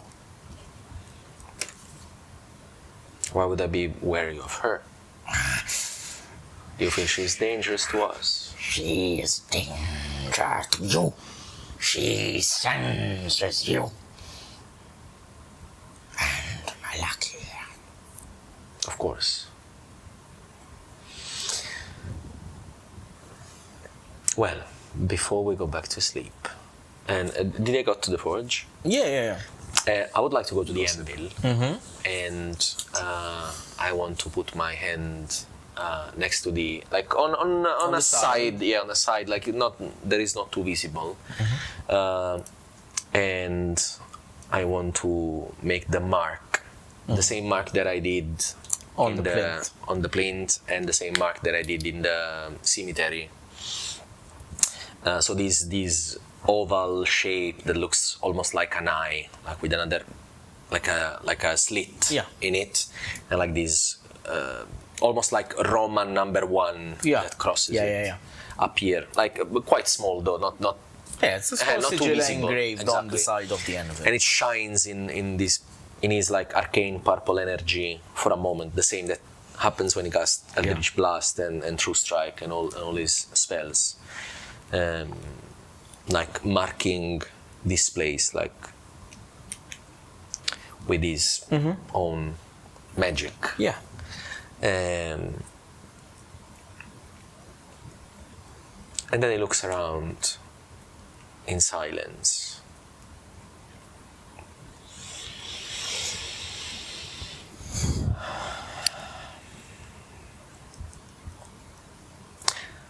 Now I understand why the old man used to speak alone all the time, every night. As he fades into the shadows, you hear this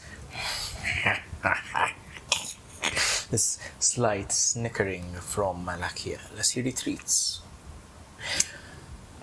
Will you go and try to identify Melania's house, or was that the plan? I will because we didn't discuss about that anymore. I will leave that for the day after. So after I do this, I will go back to to the cottage. Of course, you are in a trance, so you are aware of what's going on. You do notice Defiance leaving for a few minutes and then, say, 15-20 minutes later, returning. Could be for any reason. Could be maybe he needed to clear his head. You do not know. You may ask if you want, but it's going to be up to you. I would like to know that during the trance, I focused and concentrated on the way she materialized in the plane, and it did remind me of a certain situation I was invested earlier, like way earlier, and the fact that the same red star was also like visible at that point. So the events from your past saw the red star and the manifestation of essentially something.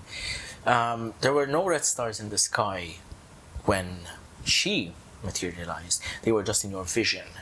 In my vision. Exactly as soon as they appeared, my visions were cut short by yes, so to recap, your visions were first and foremost of the area where the cultists are active, then of this marvelous, magnificent, giant city of, towers and golden spires and, general sheer size, with the skies dotted in red.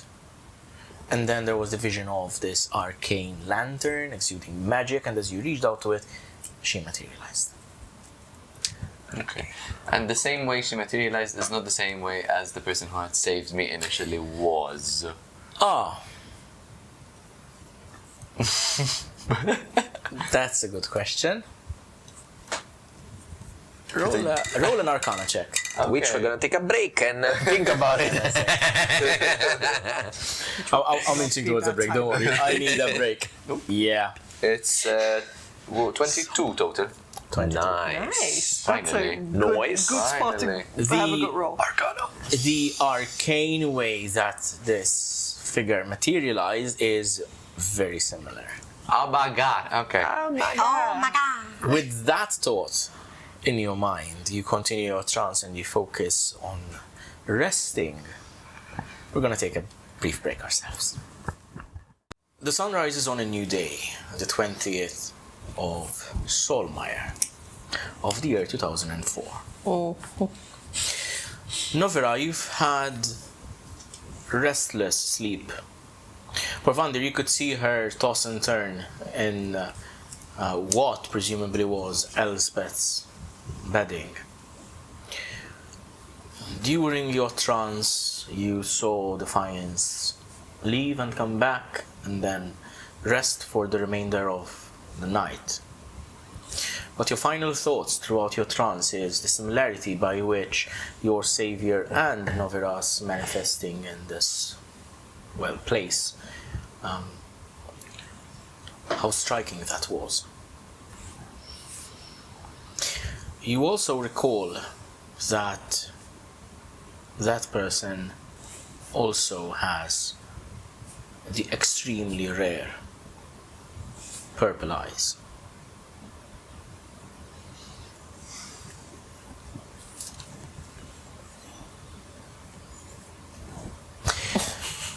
What will you do this morning now that you have woken up? Novera will be outside. She wakes quite early. She has always had to wake quite early because everybody wakes up quite early.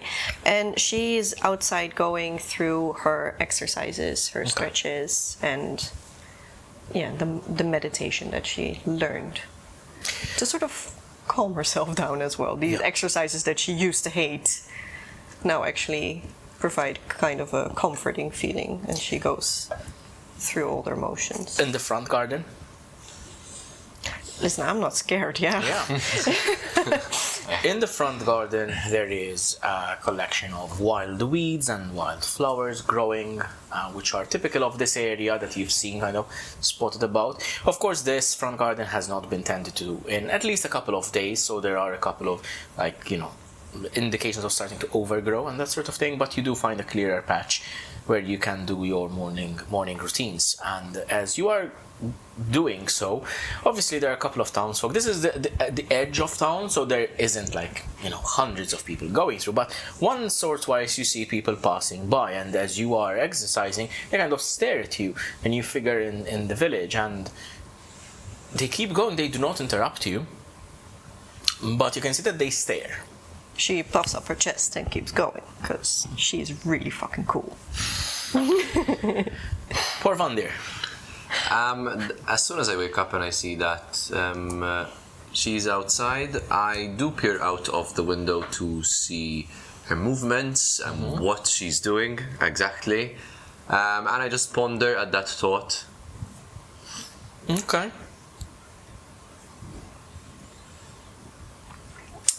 Defiance had a very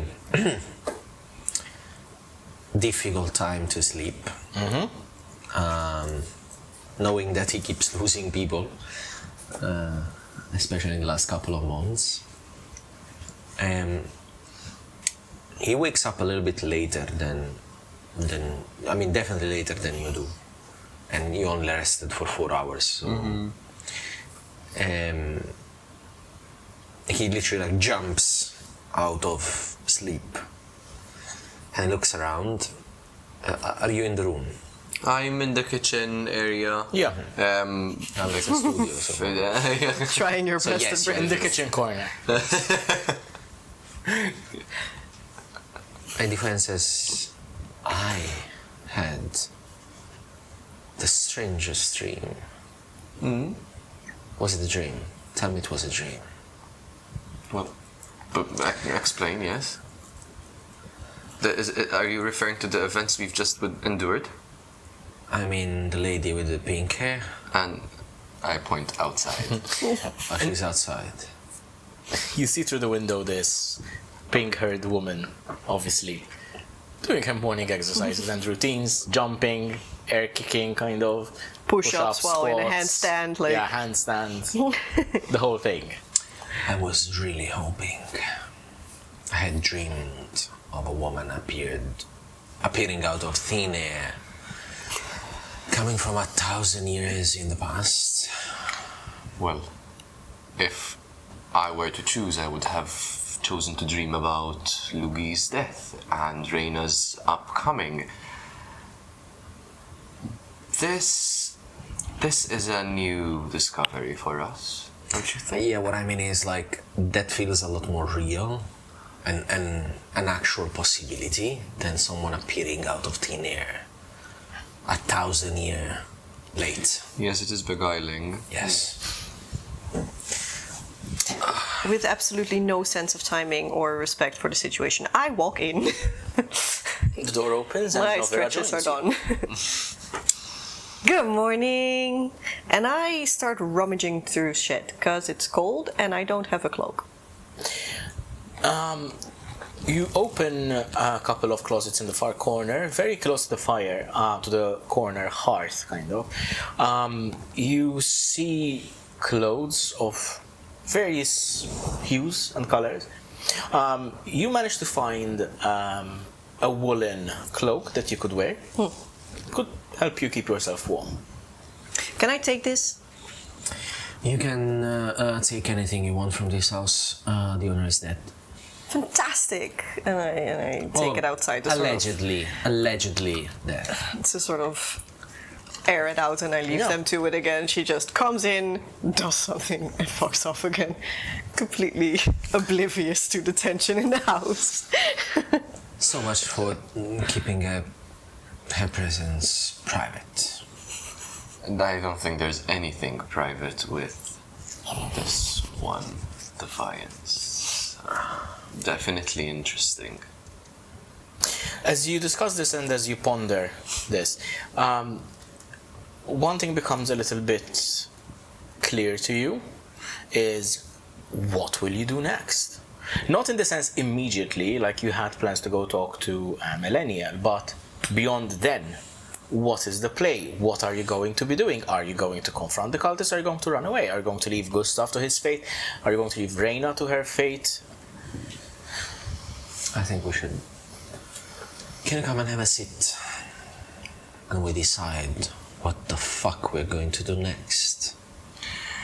Yes, I should go into detail of what I have seen when communicating with the stars just before Novera's dramatic entrance.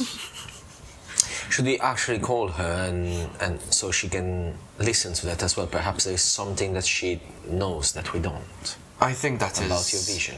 a positive trail, yes. Let's call her in. And I point my finger outside, like the most lazy way you've ever seen.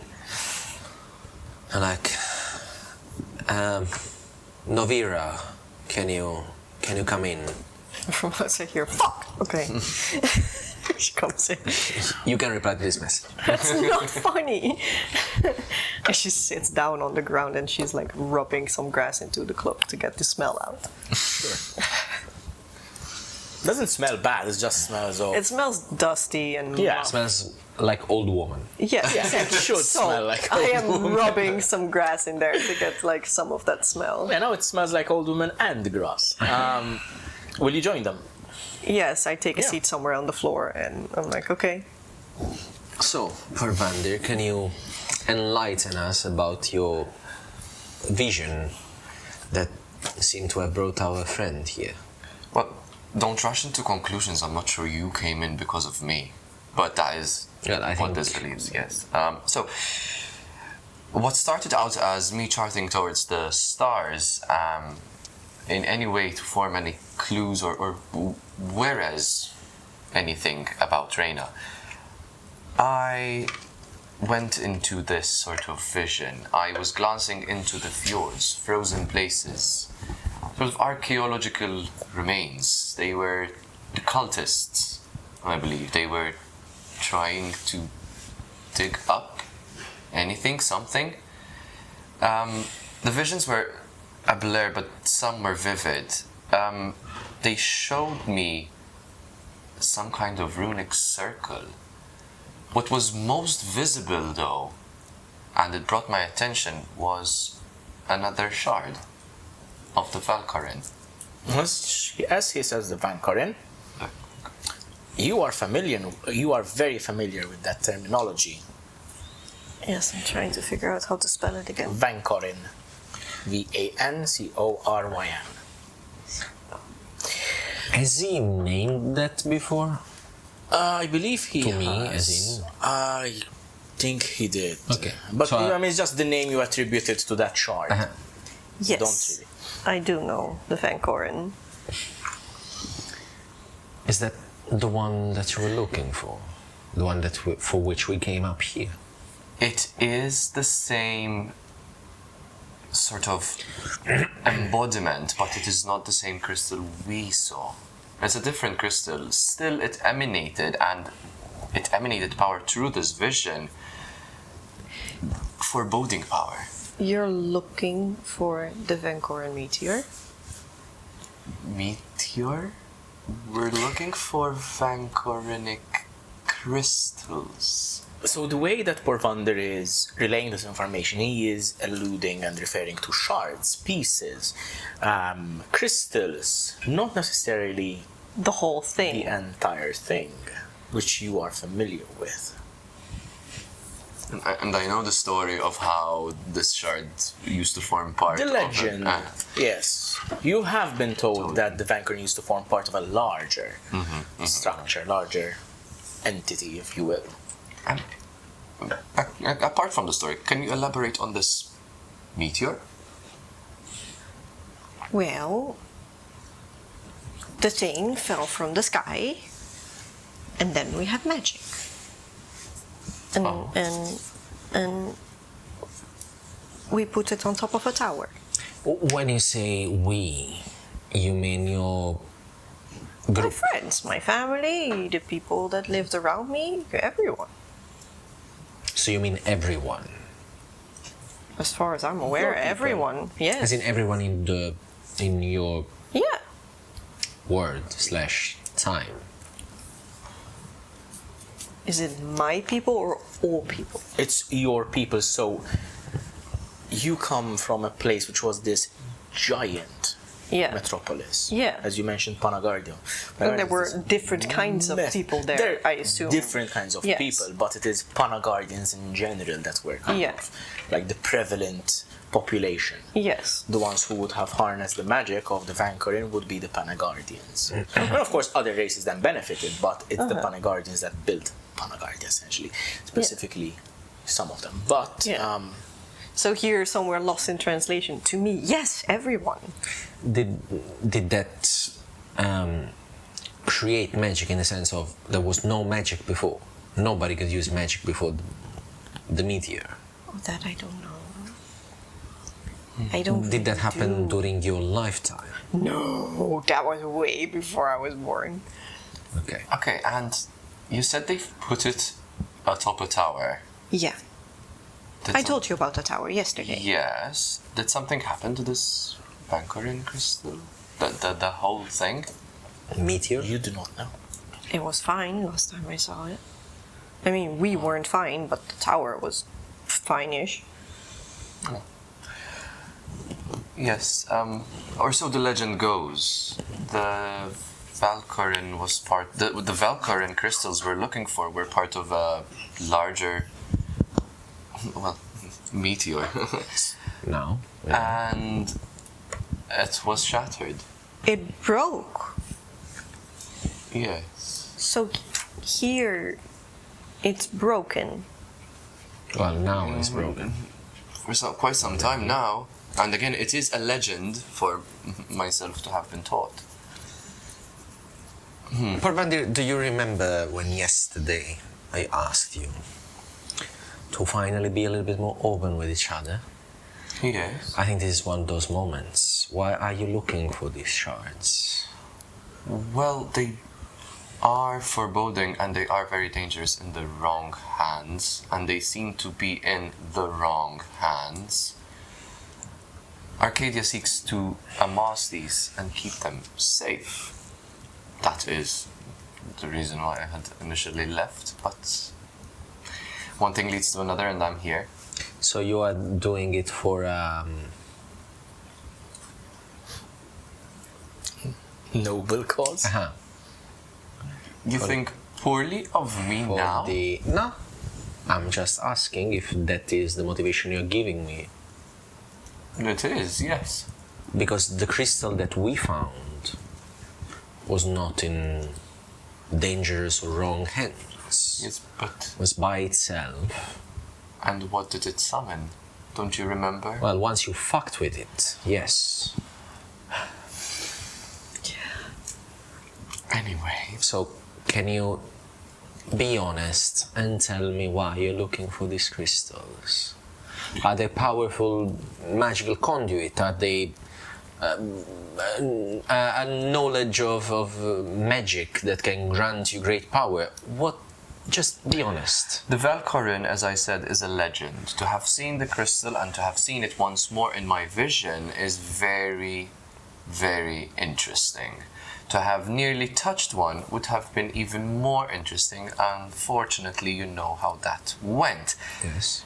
The fact that they are going somewhere, or let's say the one that we found went somewhere, which has now lost my trail. Well, I mean, we know that was going in this direction. And Yes. if this vision that you had is of a crystal, by itself? yeah, it flew in the sky, and that's why we came north. And it Follow is it. not the same one I've seen in my vision.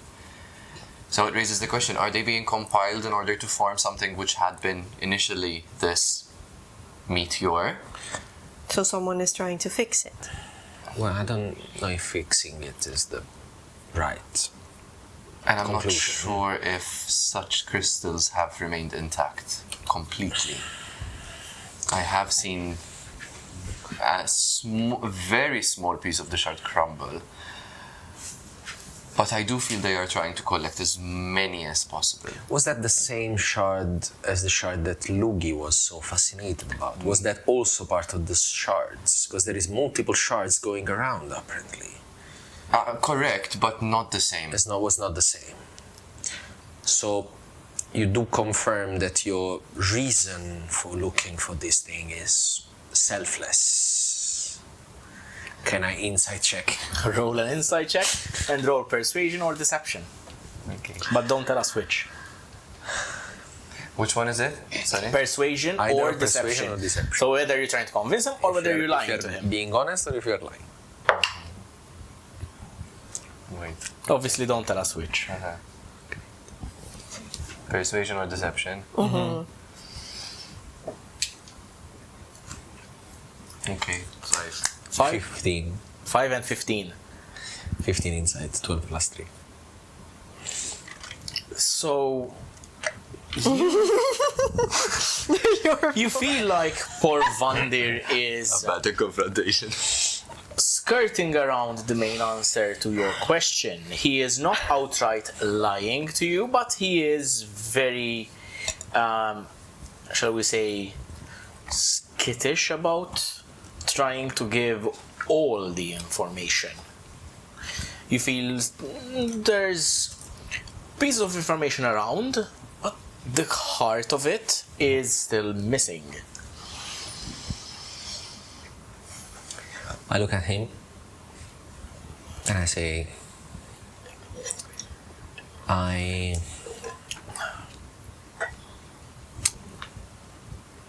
you know what?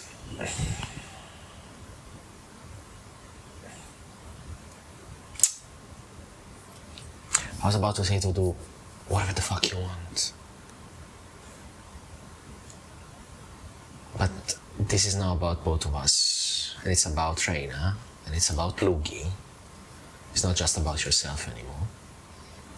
I don't think it has ever been about myself. Would I be here? Yes.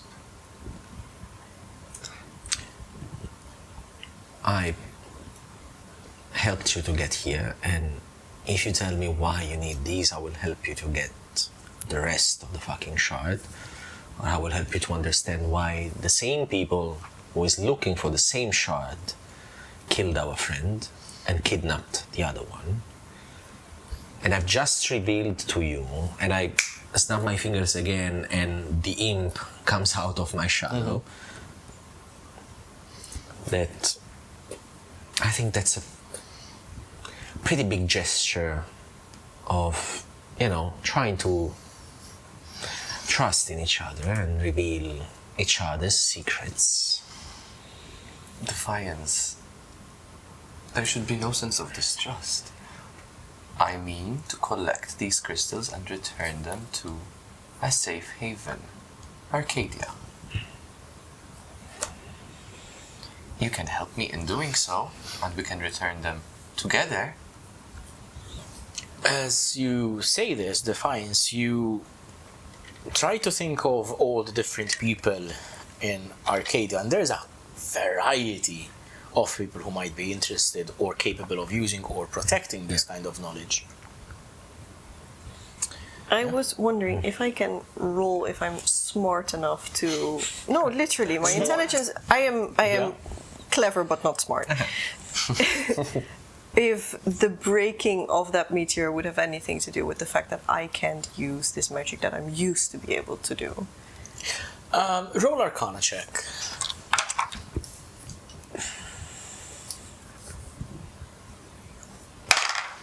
$19. Nice. Yeah. You are not very well versed in magic and stuff, but your upbringing among people who are so deeply infused by arcane power, you have a certain understanding of it, a rudimentary at least. So if what Por'Gue is saying is actually true, if the Vancoryn actually did shatter from atop the Arcana Fulman, then essentially anything could be contributing to the fact that you don't have magic anymore.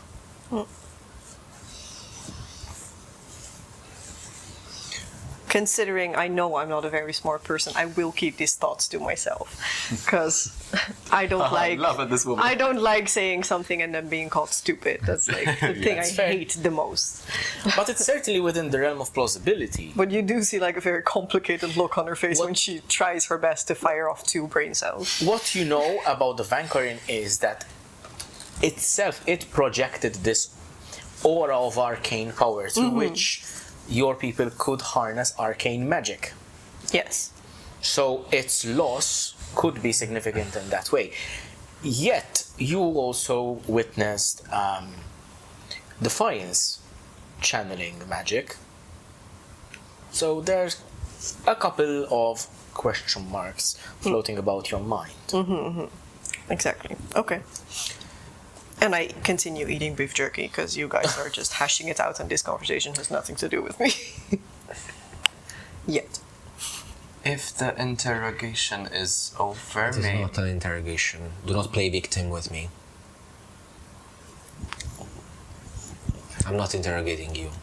I'm asking you why we're looking for something. Oh, you're looking other as well. people I thought I was looking. Are looking. Didn't I told you that I was going to accompany you up north? To Once we destination saw the- that leaves you where? That leaves me where? So you're going to keep following me? Well, at a certain point, we said we were going to look for the shard that we saw flying north, haven't we? Yeah. And then we met friends, and friends were assassinated and taken. Yes. Defiance. Do you remember why we got here? We were in the middle of a quite heated conversation.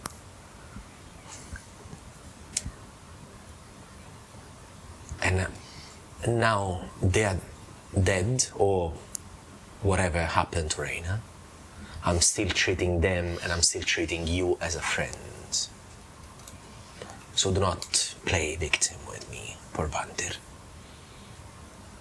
I look down and it turns into an apologetic gesture. Like, I'm scared now. And I say, How do we get there? You are very well aware that you have shared enough, but also not enough, in the sense of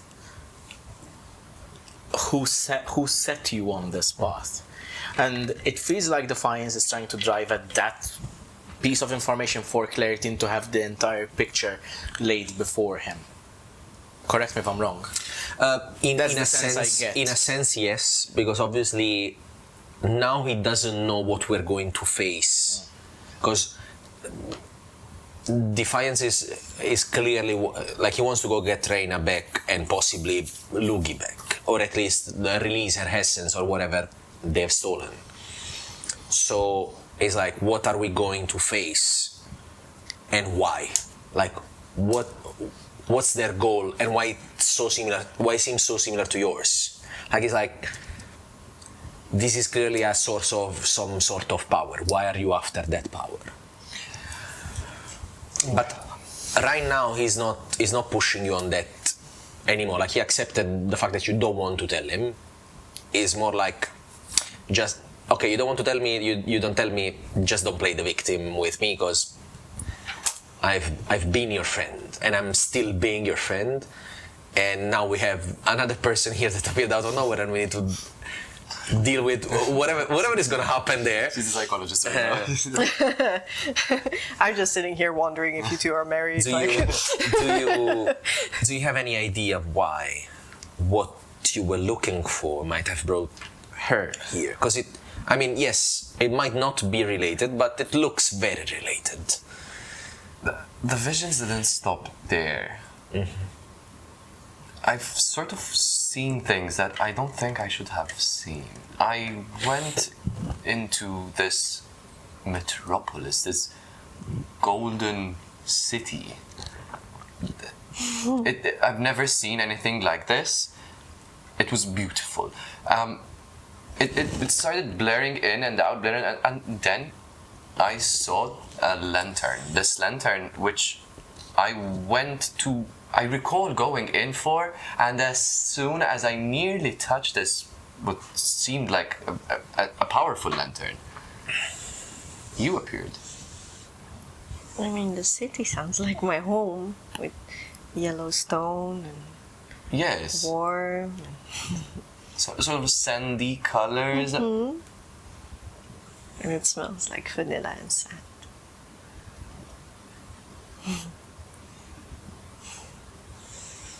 You so you did take me here. No, I didn't. I don't even know what I saw. I don't even know the place. It's something comes to mind, Nofira. Panagardia is this magnificent, giant city. Mm-hmm. For someone to have never been there, for someone to have never known of it, mm-hmm. is inconceivable to you. Yes. This lantern I saw, is it something that you can recall? Can we pinpoint this to being your Panagardia? I mean, it's the biggest place in the world. Everybody knows Panagardia. Everybody.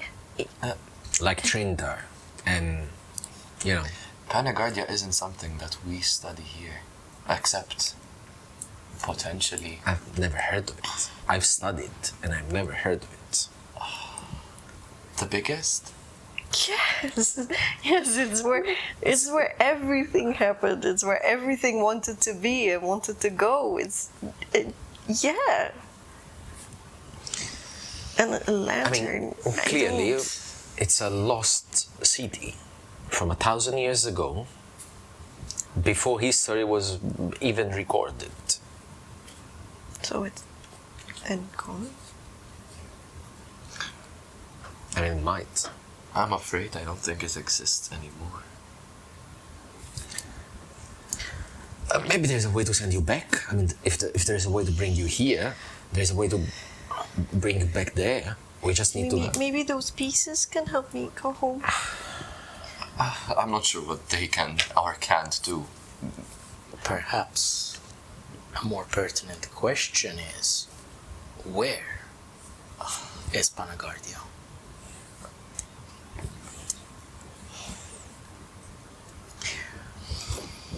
Do you recall Yes, in the southwest. That is where your monastery was in relation to the city.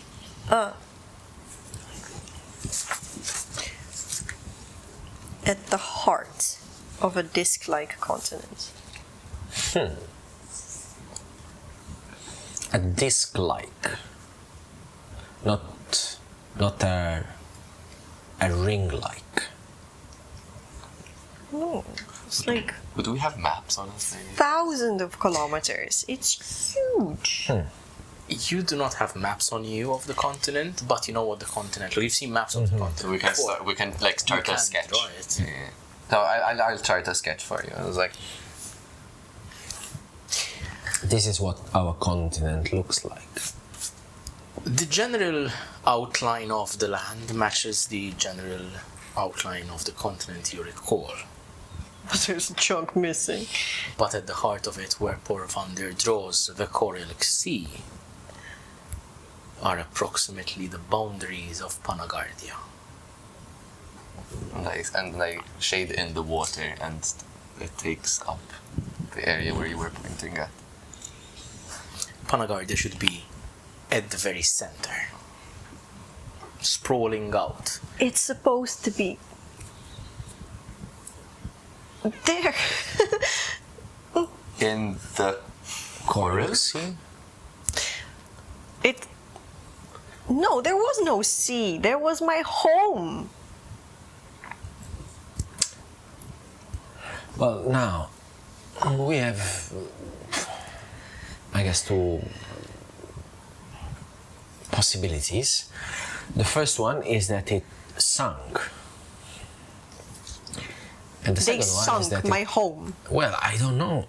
Maybe it flew. It flew away. There is. Listen, I know it sounds funny.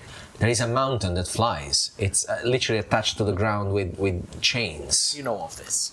Yes, but thousands of kilometers. Well, Even by your reckoning, this is entirely colossal. yeah. What? And how did everyone forget? Well, did you guys used to record the history? Yes. How do you think I learned about Brody? I guess there was. I mean, definitely something happened there. I went to school. What if I- the Vancoryn shattering Caused. to Panagardia disappearing? I mean, to be honest, there is. Like, if she could travel.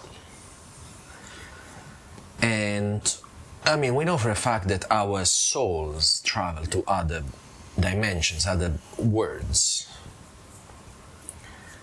Or at least mine. Mine did.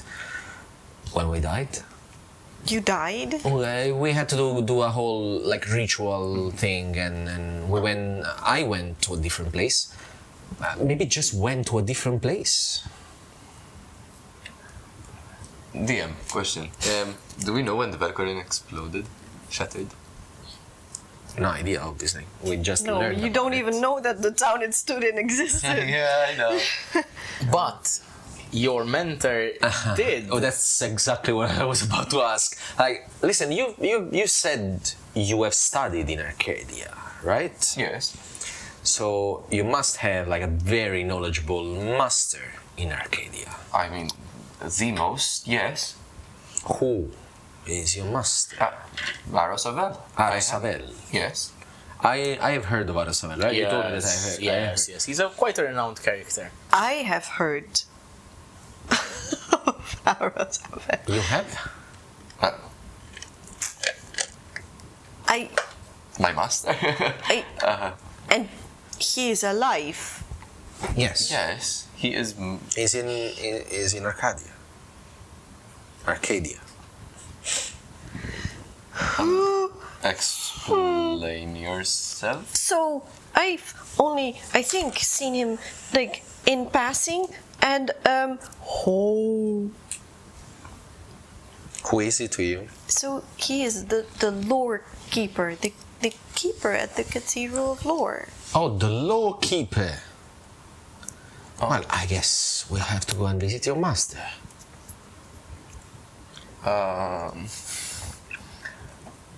He knows me. How does he know you? Just from passing. But I've seen him once, I think. But I know him. Is your master from 1,000 years ago? Were you aware of this? Of course not. I mean, he is amassing great knowledge. But 1,000 years?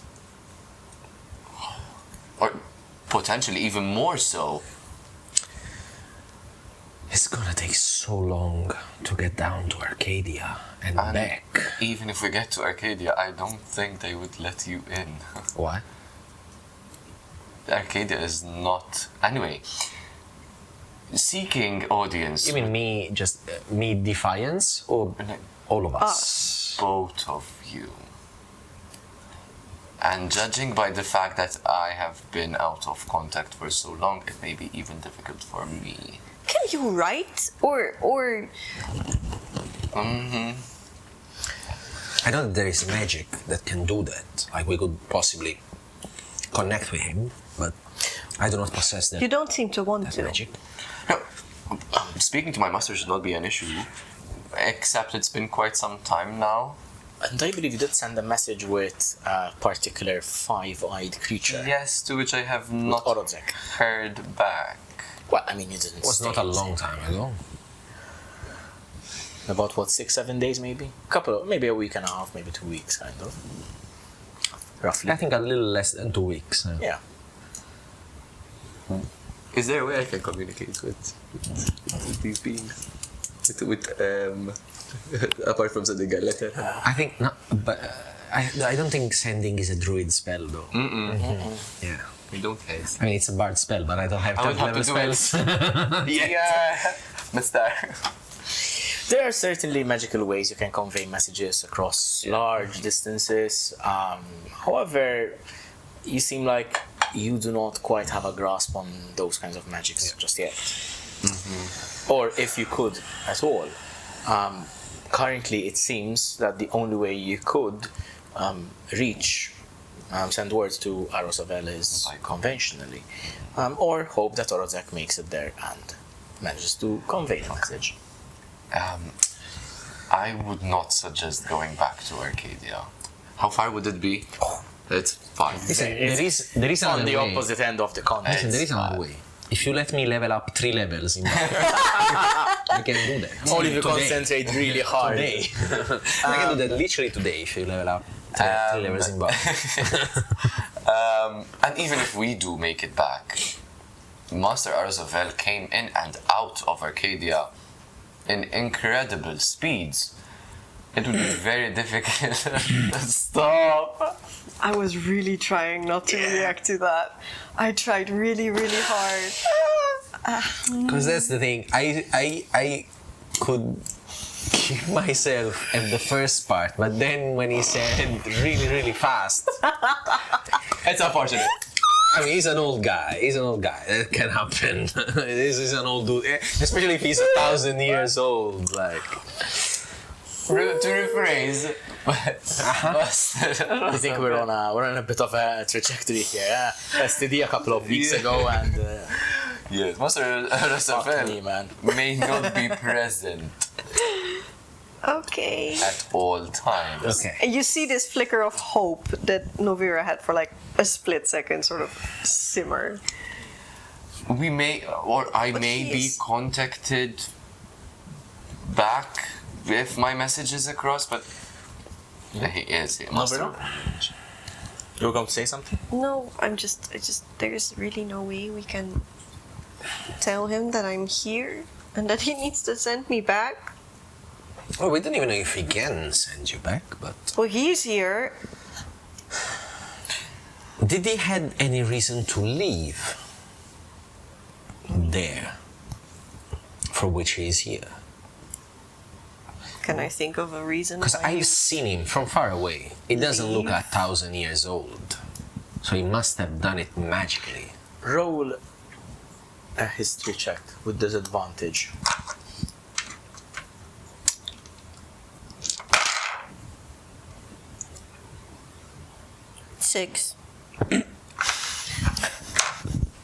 Aros Avell is You can't think.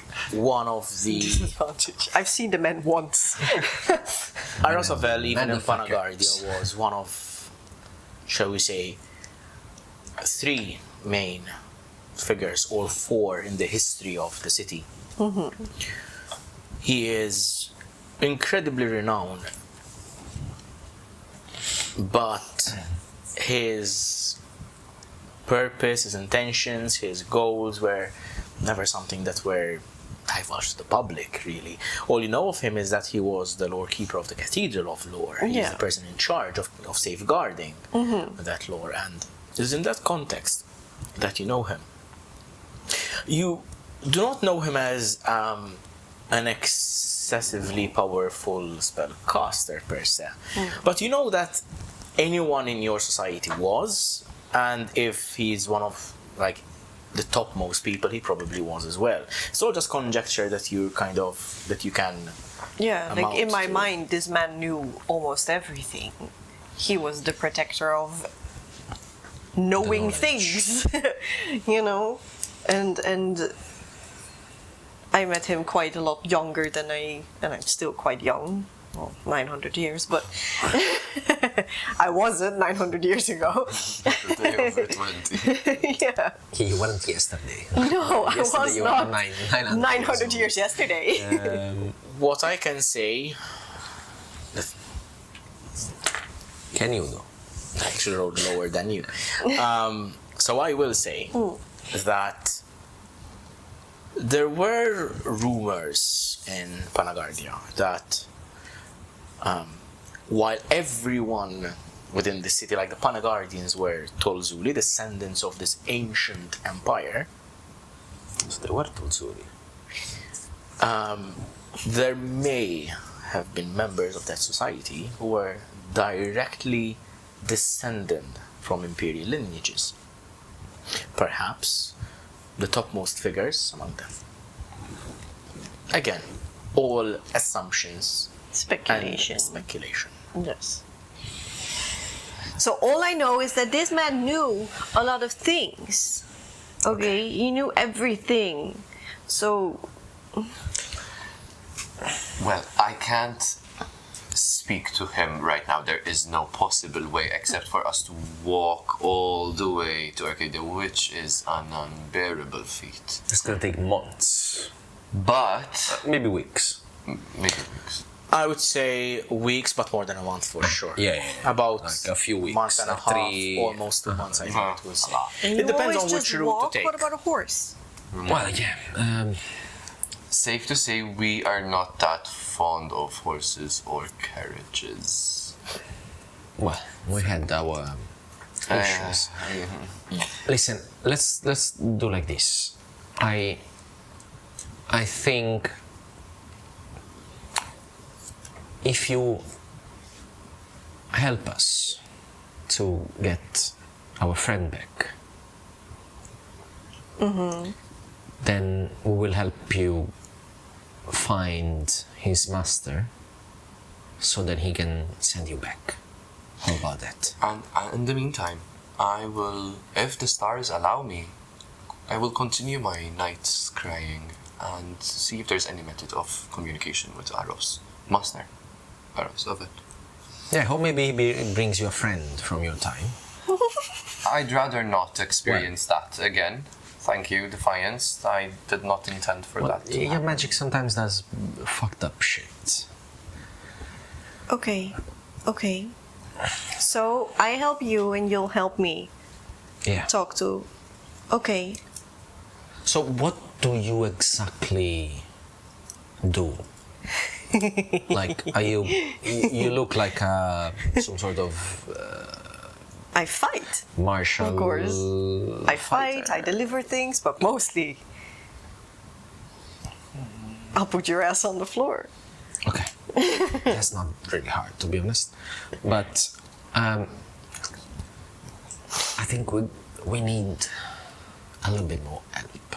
And I point at her hand and I was like, we really do need some strong hands around here. And I look at mine and like, But now if I get hurt, can you fix me? Yes. Okay, fine. Yes. So you'll join us. Yes, I got. Where am I going to go? I'm not smart, but I'm also not that stupid. I know nobody. At least you seem to sort of know something. And you are the only lead I have. You freak me out. And Sorry. to be quite fair, your story might get you in the worst places. It's not that easy to explain. Don't look at me. Time traveling. Yes, it's not like I'm going to scream it off the roofs. Your attire. I mean, you is don't also really, very you don't really look unassuming, and that coming from me, It suits you. it looks good. Thank But- you. Yeah. Novira, roll a perception check, please.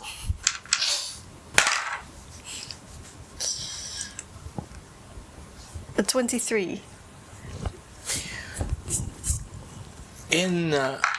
As you're talking about your respective looks, you spot a reflection in one of the hanging metal pans over the fire. You see your reflection as you would expect, but something about it is strange. You look the way you've always looked. But you have pink hair now. No, I always have pink hair. Does Novira have perhaps a beauty spot or a mole on a visible place on her body? No, not really. She might have a scar, but An old scar, perhaps? yeah. Where would that be? I think considering her fighting style, it would be something on her arms, probably. Trying to catch blows, but missing the mark. Shall we say right-hand side? Sure. It's on the left-hand side. You are in the upside down. Oh my god, shut up. No. That's terrifying. Or maybe you come from the upside down. The right way up now.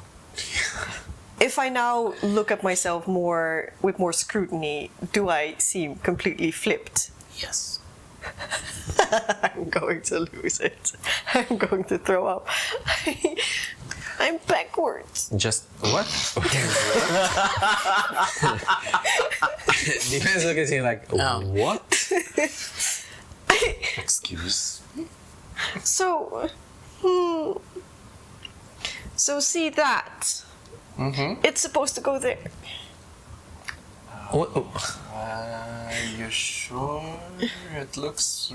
What do you mean? real. What do you mean? What do you mean? I got it catching a blow, and I missed. On and the it other cut side. me. Okay. It's one of the only times somebody actually managed to cut me. It doesn't look like, but okay. Yeah, I wouldn't try to explain this to anyone. You also realize now that you have been using your non-dominant hand as your dominant hand. Everything about you is flipped. Shut up. Okay. Wait. My head. I, as impulsive as she is, I get up. I go back outside and I pick up my exercises and I try to actually do them the right way.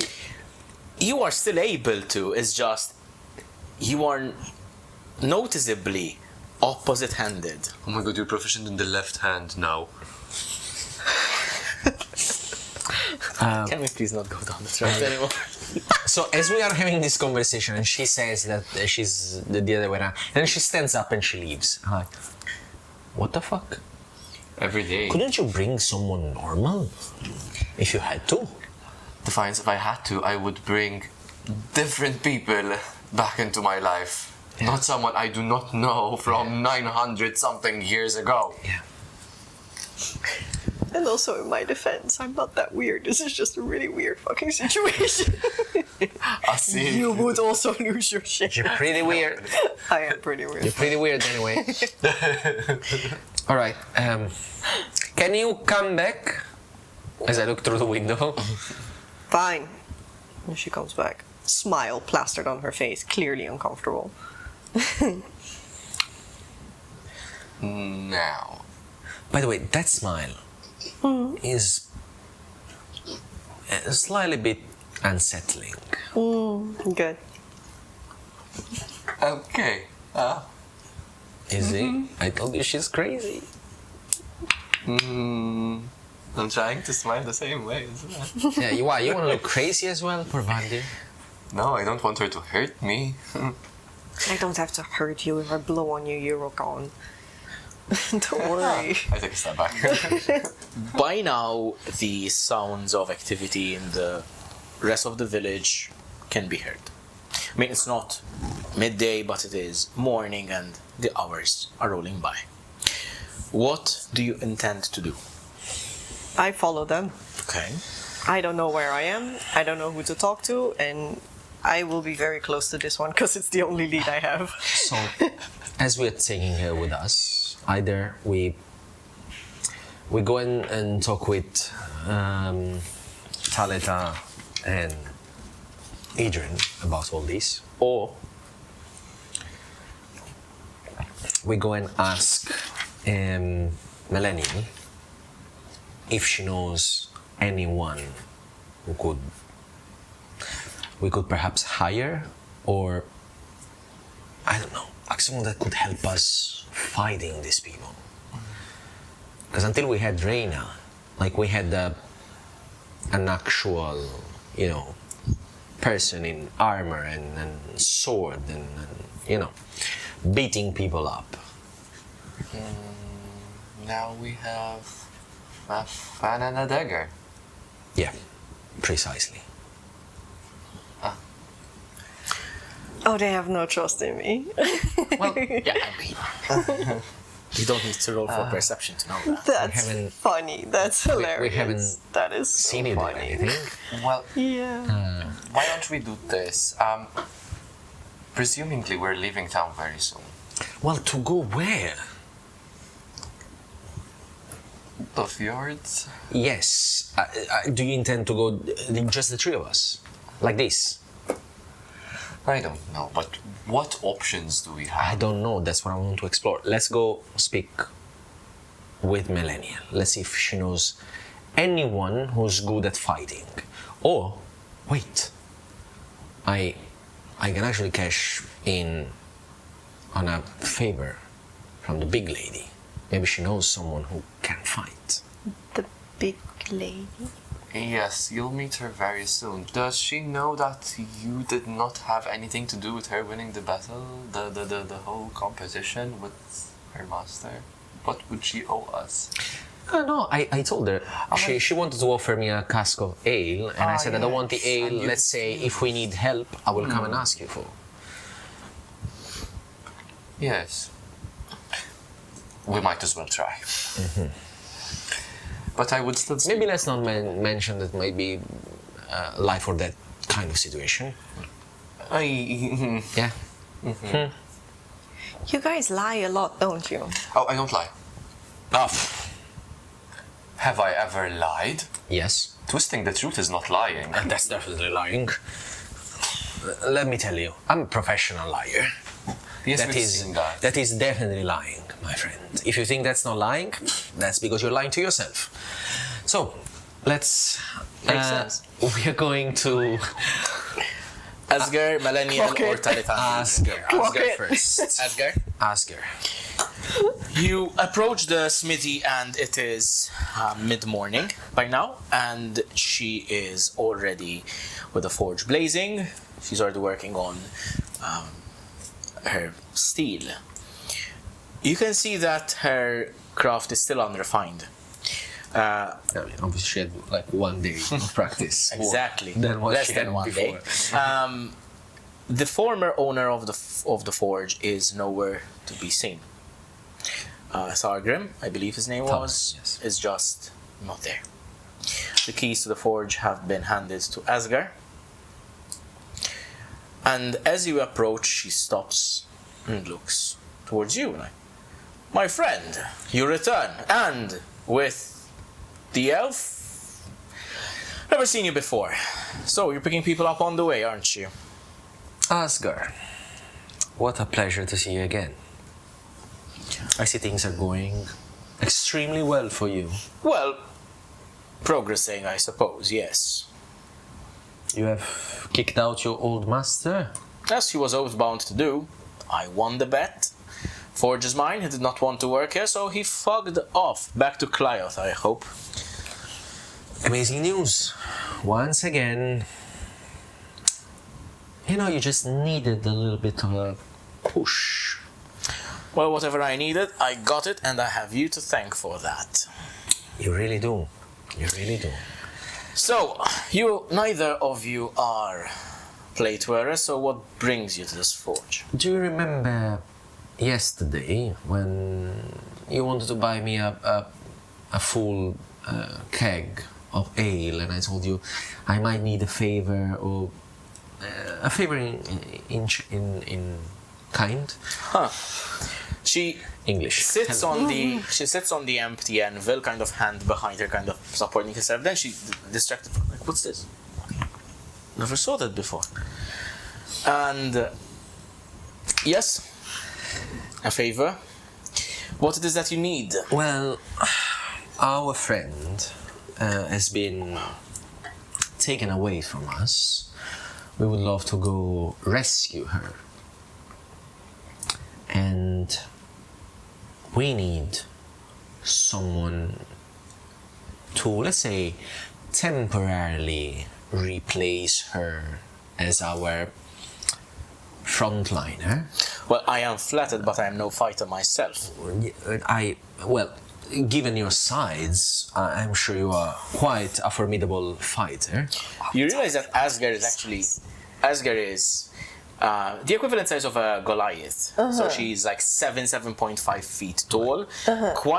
She's a half giant. She's basically a half giant. She is very well built, like very muscular, and she is effectively the current smith over here.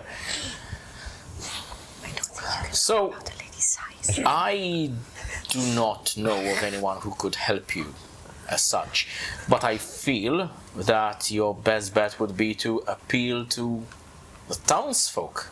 Mm-hmm. Yeah, of course. From where do you need to save your friend? Because that might actually be a very pertinent question to answer. Somewhere around the fjord of Brody. The fjords are very vast. It will take you months to chart all of them. No. Do you have no clue where she might be? Yes, we do. We do have a clue. A plateau of some sort. And I sort of shy away from saying all the details. The name of it? What was the name of it? Moroheim's Landing. Moroheim's. Yes, Moroheim's Landing. Do you actually say it? Once I see that he doesn't say it, I say, yeah, from Moroheim's Landing. Roll an insight check. Is it on to you? 12. You can see that at the mention of Moroheim's Landing, something clicks within her. She clearly knows of the place, but she doesn't elaborate. But you know that there is recognition, she knows of it, and you guys having learned what you have learned on Moroheim's Landing kind of makes sense. She's with Guardian, Moroheim was a very fabled Guardian, but you get this feeling that there's something more. Our friend has been taken away. We want to go rescue her. Do you... I mean, Moroheim was very famous at Guardian. He was. Wasn't It is fabled that he actually built the first meat hall in Utgard. So wouldn't that be I would say a sightseeing at the very least for any Utgardian that comes down from up above? Some of us do have that quest, I do not, and all I can tell you is that Moroheim's Landing is just empty. If he had his workshop there, it has been buried in ice, but there are legends there as well. What sort of legends? Have you ever heard the tale of Dark Plague is the wise? No. You have to say it every time. Have you ever heard the tale of Brymgaryr? Roll a history check. You can roll it with advantage, Navira. Okay, I can see it's it here. Closer to your time. The tale of? Brymgaryr. Brymgaryr. 14. A history? History. Also, don't forget that every long rest you can change your proficiency, so if you're not proficient, History is already a proficiency of mine. Perfect. 21. 21. For Vandir? As well. If you would like. Sure. Sorry. 14. So 14? 14 and 21. you've heard that you probably would not have experienced childhood tales firsthand. That's sad. It is sad, unfortunately, but it is actually true to his backstory, I suppose.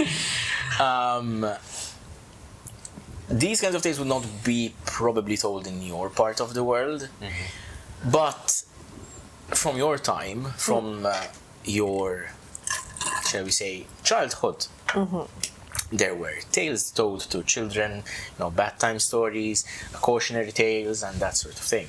And Brymgaryr, specifically, the rhyme of Brymgaryr of the White Winter, was something that you might recall.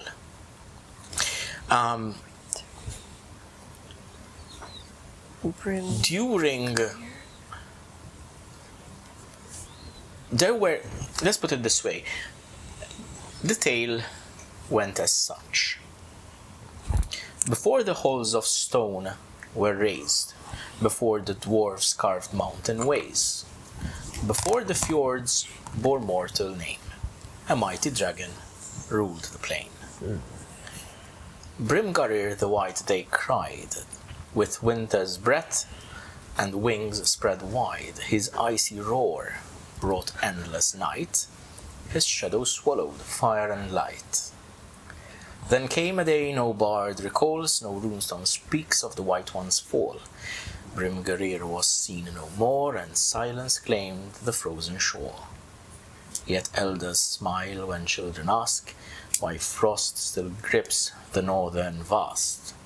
The fjords are cold, they softly say, for Brymgaryr still sleeps away. Beneath the ice his bones remain. They whisper winter through the plain. And should you hear the frozen deep, walk softly, for the dragon sleeps.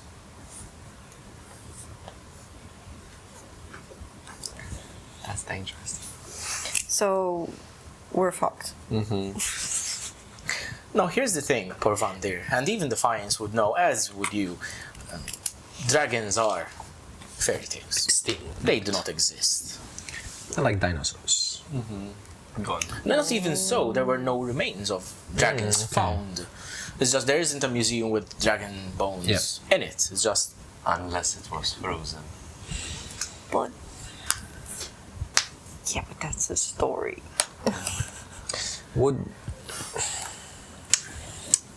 Actually, I've heard stories about the fjord in general.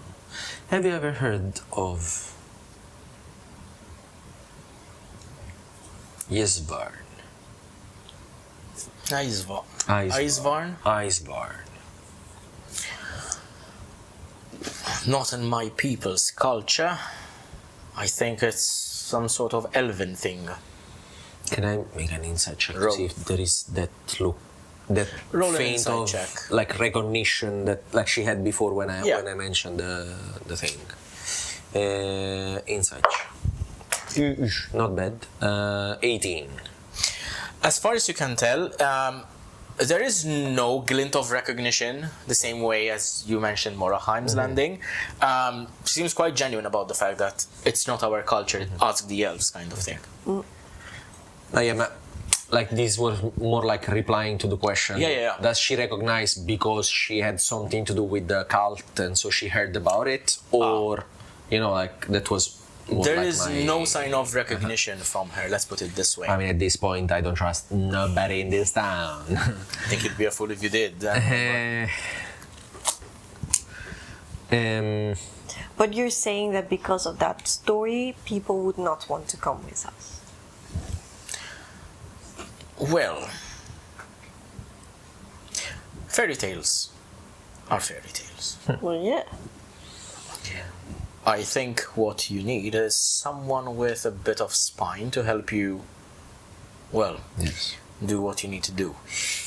I do not know of anyone. Your best bet... You said the locals, right? Your best bet would be to see if there is a traveler among the Waterfellians. At this point, I think I would have asked you to speak to Councillor Wold, but unfortunately he cannot hold town hall meetings anymore. I mean, he could, but it would be quite gruesome. They would be very silent.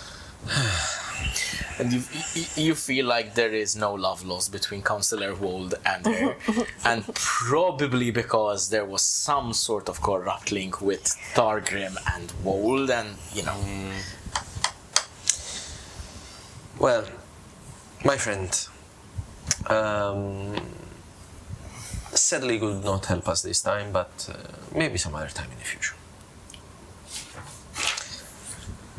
Thank you anyway, and I wish you all the best of luck for your new activity. And you.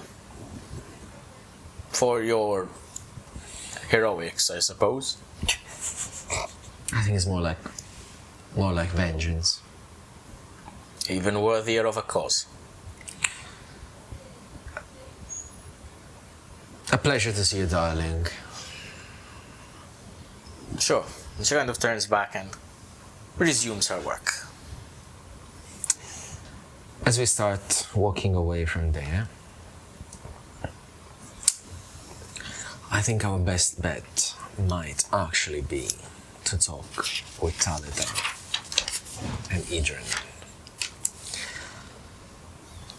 I mean, I don't know how much... I mean, Melania might know a bunch of people because she was the secretary of the guy, but I think Idrin and Talita are like people of the people, kind of. And I feel like Millennium is still suffering from trauma. It's been a day. Oh, yeah. What have you guys been doing here? What about us? It has not been a day yet. We're still walking, my friends. I wish everyone was like you, Defiance. I wish we could perhaps take it easy as Malachiel does, but we could try speaking to Talita and Idrin. I just feel like we're wasting time. If anything, we should at least thank them for their hospitality and we leave town. to go where? You know where we need to go. Or at least the direction of. Doesn't mean that it's safe, but... What I'm saying is, you do want to go, the three of us, against the cult. What the fuck is the cult? Fair point. We have a good question. not explained anything. So No, you didn't. we came into town because we helped Idrin, this nice, fairly nice guy. He's a botanist. He was searching stuff in the forest around the town. He fell and broke his leg, and he was on a cliff edge, blocked because of his broken leg. We helped him out with our two friends, Reyna and Lugii. And we brought him back and him and his wife have been quite nice with us. Those are the two people that were in the house yesterday night before we arrived. Okay.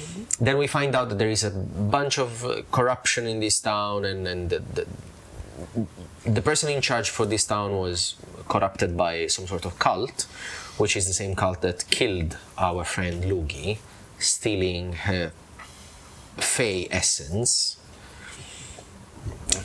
and kidnapped or turned our friend Reyna into something different than what she was. Right before we met you. So when we have met yesterday night, we were there because we had just seen our friend Reyna being taken away. That's why I told you that we were going through a lot. And now you want to go find the cult and fight them? Yes, we want to try and get Reyna back and Yes, we have. Are they people? yes. Then I will just beat them. Yes. Works But for us. also they are very good with magic, and there is a strange creature with them. What Very kind of large. creature? Large. Yes. Shadow of some sort. Yeah, seems to be made of frost or something. He has like multiple arms and they're really long. Quite creepy. Quite Nice. large as well. We've seen it yesterday night. He was the one doing some magic to the mind of our friend and turning her into a popsicle or something. So we're gonna go hit them. Yeah, Nice. that's the idea. Let's go. See? My idea was like, let's see if there's someone else that can help us hit them. Let's go speak with Idris and tell them that we're leaving. As you're going to Idris and Talitha? Yes. Perfect. You enter the apothecary, and for you it's the first time, of course. It is this modest building on the square, opposite the statue of Brody. As you enter, as you enter, there's a very light clinking of a bell, kind of obviously signaling that someone has entered the shop, and you see Talitha behind the counter. She's the same woman that you saw yesterday. Off to the side, you see a door leading out, and the door behind the counter leading to elsewhere into this building.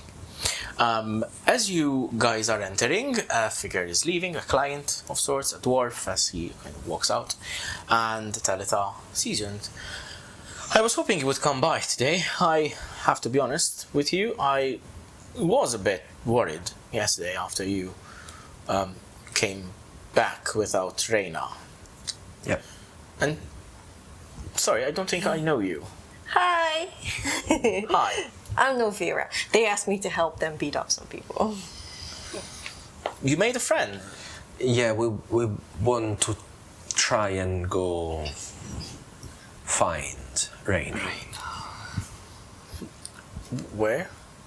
What happened to her? Huh? Well, she was taken away. We believe she might have been taken where the cult is, which is again Basin. Moroheim's. aha, Moroheim's Landing. Jesus, let me write it again on this page. I wrote it back then. Moroheim's Landing.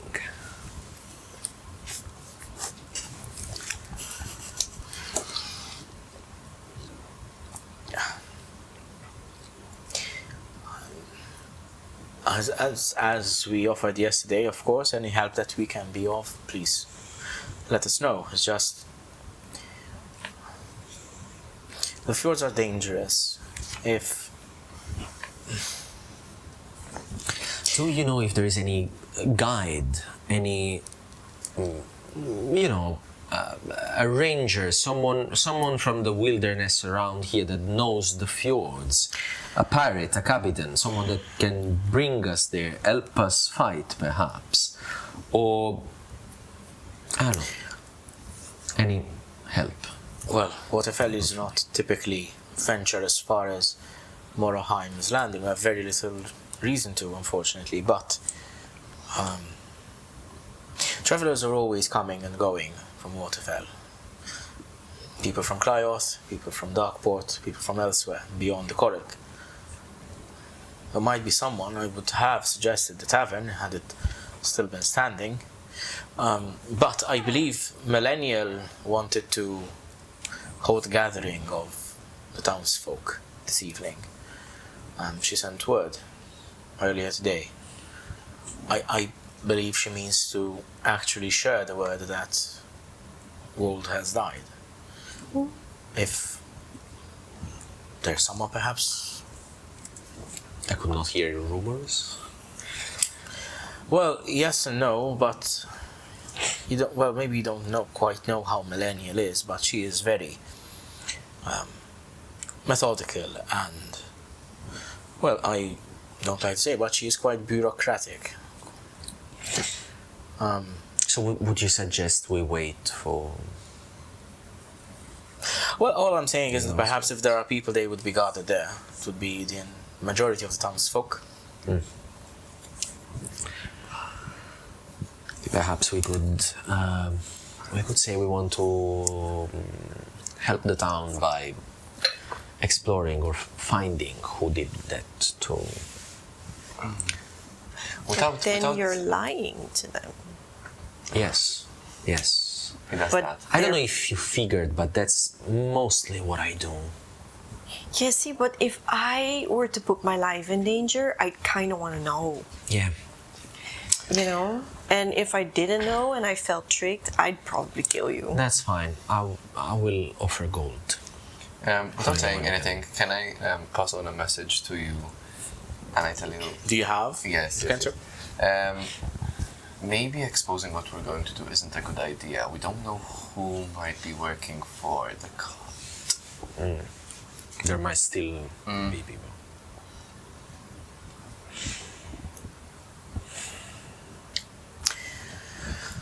See, at least we all know what we're getting ourselves into. I mean, I think I sort of know what I'm getting myself into. But I can handle it. It's fine. I do not speak for everyone in Waterfell, but as much as many of us would like to see justice brought down on the people who would harm us, I do not think any of us are fighters. Huntsmen, perhaps, but not fighters.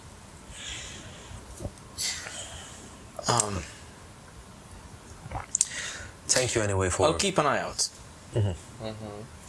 And if we might abuse once more your help and gratitude, if you could perhaps spare some food for us for the next couple of days of travel. Absolutely.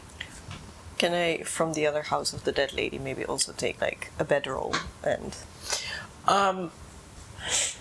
I would say that from the supplies there, you would have fashioned a bedroll, like blankets, Just the that sort of blankets, thing. yeah. Sure. and You may like add it to your a inventory. belt, which I can put You may add that to your You had inventory. nothing. I had nothing. Yeah. I was in the middle of fighting. I have a coin purse, a water skin, and my weapons. I don't even have shoes. Of course, Defiance will help you with change, and I'm very sure that the people of Waterfell will help you. I hope You are in very good standing with us. but we do need all the help that we can get right now. Is there gonna be a lot of ice where we're going? Probably. Probably Yeah. frozen. Yeah, so I'm gonna need some shoes then, huh? Yeah. Do you know a place where we can buy some supplies for her? There is the general store in town, but leave it to us. We'll sort you out. If you are a friend of theirs, you. then you're a friend of ours. That's Yeah. so nice. And a coat for me, please. We need to go to a very cold place. I mean, I'm fine. I'm fine with cold. I don't. We will sort you out. Fear not. You have the people of Waterfell behind you. And if at tonight's gathering I can do so, I'll have a word with them as well. Much appreciated. Well, that's all sorted then. Fantastic. She dips behind the counter and produces a potion of healing.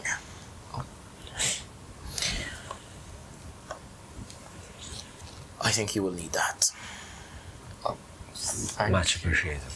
Very much. It is very generous. I will You're see very what else I squishy, can aren't you? concoct to help you on your way. Perhaps you might not fear the cold, but your friends here seem to If you do the healing, you need to be healed.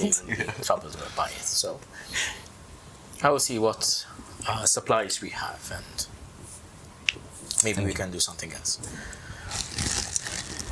So, perhaps I will see you this evening then. Indeed. Okie dokie. Did you have any other plans for the rest of the day before the evening comes and the meeting is held? I don't think so. No, I think Novira would mostly spend some time maybe fixing herself up and Of course. yeah. I would mainly tag along with Novira and catch her up on major events that we've been through. To sort of like... Okay. So smart. That's so clever. His intelligence isn't only on paper. It's somewhere here that I'll knock it. Okay, you do spend the rest of the day catching up over to what you've been up to, the whole events of Albavol. Before then, I don't know how far back you share, but definitely up until Albavol. Major events. So we just started in Albavol, but then obviously I did not go through every detail. We went Yeah, through- Yeah, you through need to the talk major. slowly because learning is not hard. Clever, not smart. Love that. As the rest of the day rolls by, you realize that a bard with honeyed words, an elf overwhelmed by the vastness of the cosmos, and a woman lost to time may not be quite enough to stop Gustav and his machinations, especially with someone like Reyna on his side, Eisvarn, cultists. This is seemingly a difficult task. Eventually, the townsfolk gather in front of the town hall. They do not enter, but they stack up a couple of crates in front, making a makeshift stage where a speaker could be elevated above.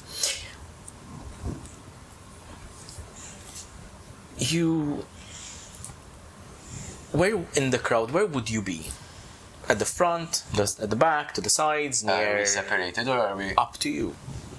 I would say let's stick together. Okay. Wherever I can Maybe keep on an eye on like Por'Gue. a little bit to the side, like not like first, Yeah. line, but General a little question, bit how on the tall are you? side. 6 feet. I think about Okay. your size, maybe a little So bit you are- shorter than you. Taller than For a woman, I'm tall. Well, not according to the minis. according to the meanings, but Yeah, of course. the Defiance is not really tall. Unfortunately, I'm not that tall either, so I need to make... I need Yeah, to you stay. probably just, an maybe- short I'm Maybe- like long limbs, and long. She's muscles. taller than me. Okay. It's like... Very well. I think it's like this. Or Uh, like this. yeah, because I think with heels, with the heels that Yeah, he the has, I heels think it's make like you- 5'9". Well, that's short, man. Yeah, Most, that's yeah. what I'm saying. Well, It was never meant to be tall. 5'4". Millennial God, steps. this pig does stick out, doesn't it? But yes, he has very long horns. Millennial steps onto the makeshift stage. You see this short, bespectacled woman, elven, pointy ears, tidy clothes, but bookish.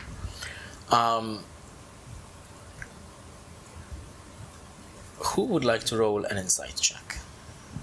Oh, I want to. She's an elf. Go for it. Go for it.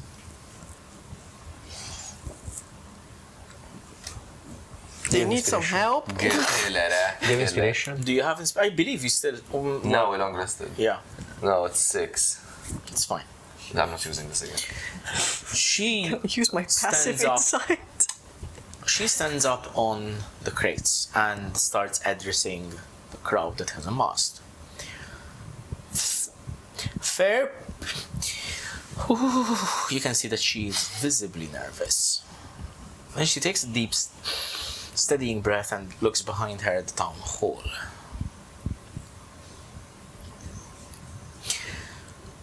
Fair people, of Waterfell. Thank you for gathering on such short notice. It is time that we band together as tragedy befalls our beautiful town. You can feel that this is a very much recited speech. He has been probably practicing all day. Councillor Wold has... And you see a figure stepping out of the crowd, and it's Talitha. Actually, she steps on the crate next to her. Like, she taps her a little bit on the shoulder. And Talitha, very much in her almost like boisterous kind of character, she's... Councillor Wold is dead. He was felled by the very same people who sought to harm us a few nights ago when Brody's respite was set alight. You see the wave of murmurs across the crowd. Before she can continue, a voice calls out from the crowd. "That's not what I heard," a middle-aged townsman pushes forward. "I heard that it was the knight, one of those new travellers. She went into the town hall." And then another voice contradicts and says, "No, it was a shadow that killed him. Shadows don't kill people." There is this whole commotion, arguments growing. Is there anything that you would like to interject with? Defiance is gonna step forward. With them! She was with them! Yes, indeed.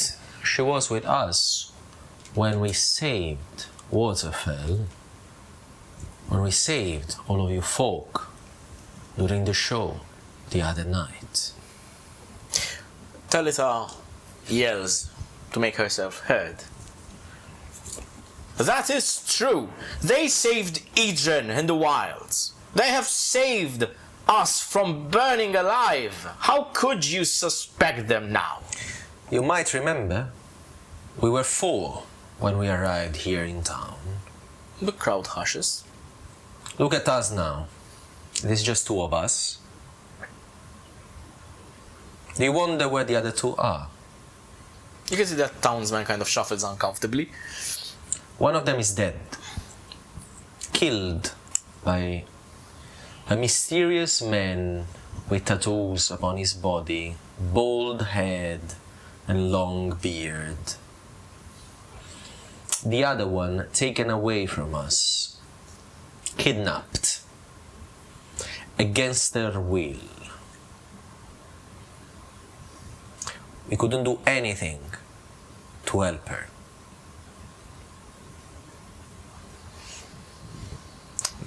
Just as we couldn't do anything to save an innocent man. A man that guided this town for a long time. Definitely not a perfect man. But I don't believe someone who deserved to end his life the way he did. What was done to him was cruel, as much as it was cruel what was done to us. Definitely these people, the people who operates underneath the well. They start murmuring again amongst each other. "I thought the well was closed." "No, the Councillor Wold closed the well. It was contaminated." And there's whole hubbub going on. And then eventually, like, Talitha shouts again, like, "Silence! Hear him out!" These people does not have the well-being of Waterfell in their heart, nor in their mind, or in their intentions. So keep your eyes up, keep your eyes open for anything strange that might happen. Because perhaps another one of us will disappear soon. We came here trying to save the people of Waterfell, and we have already lost 2 of ours. You hear from the crowd shouting, like, "Who are these people?" We do not know. They seem to be part of a cult. But we do not know much about it. the murmurings amongst the crowds kind of grow louder. They not bicker, but they kind of argue a little bit more higher spirits, like higher energy. Kind of, there's this whole kind of cultists. Like, what do you mean cultists? Like, what's going on in this town? Like, we've gone to shits, and like, there's this whole discord going on until Talitha shouts once more. Now you know the truth, brothers and sisters of Waterfell. Who among you will aid them? And the crowd goes silent.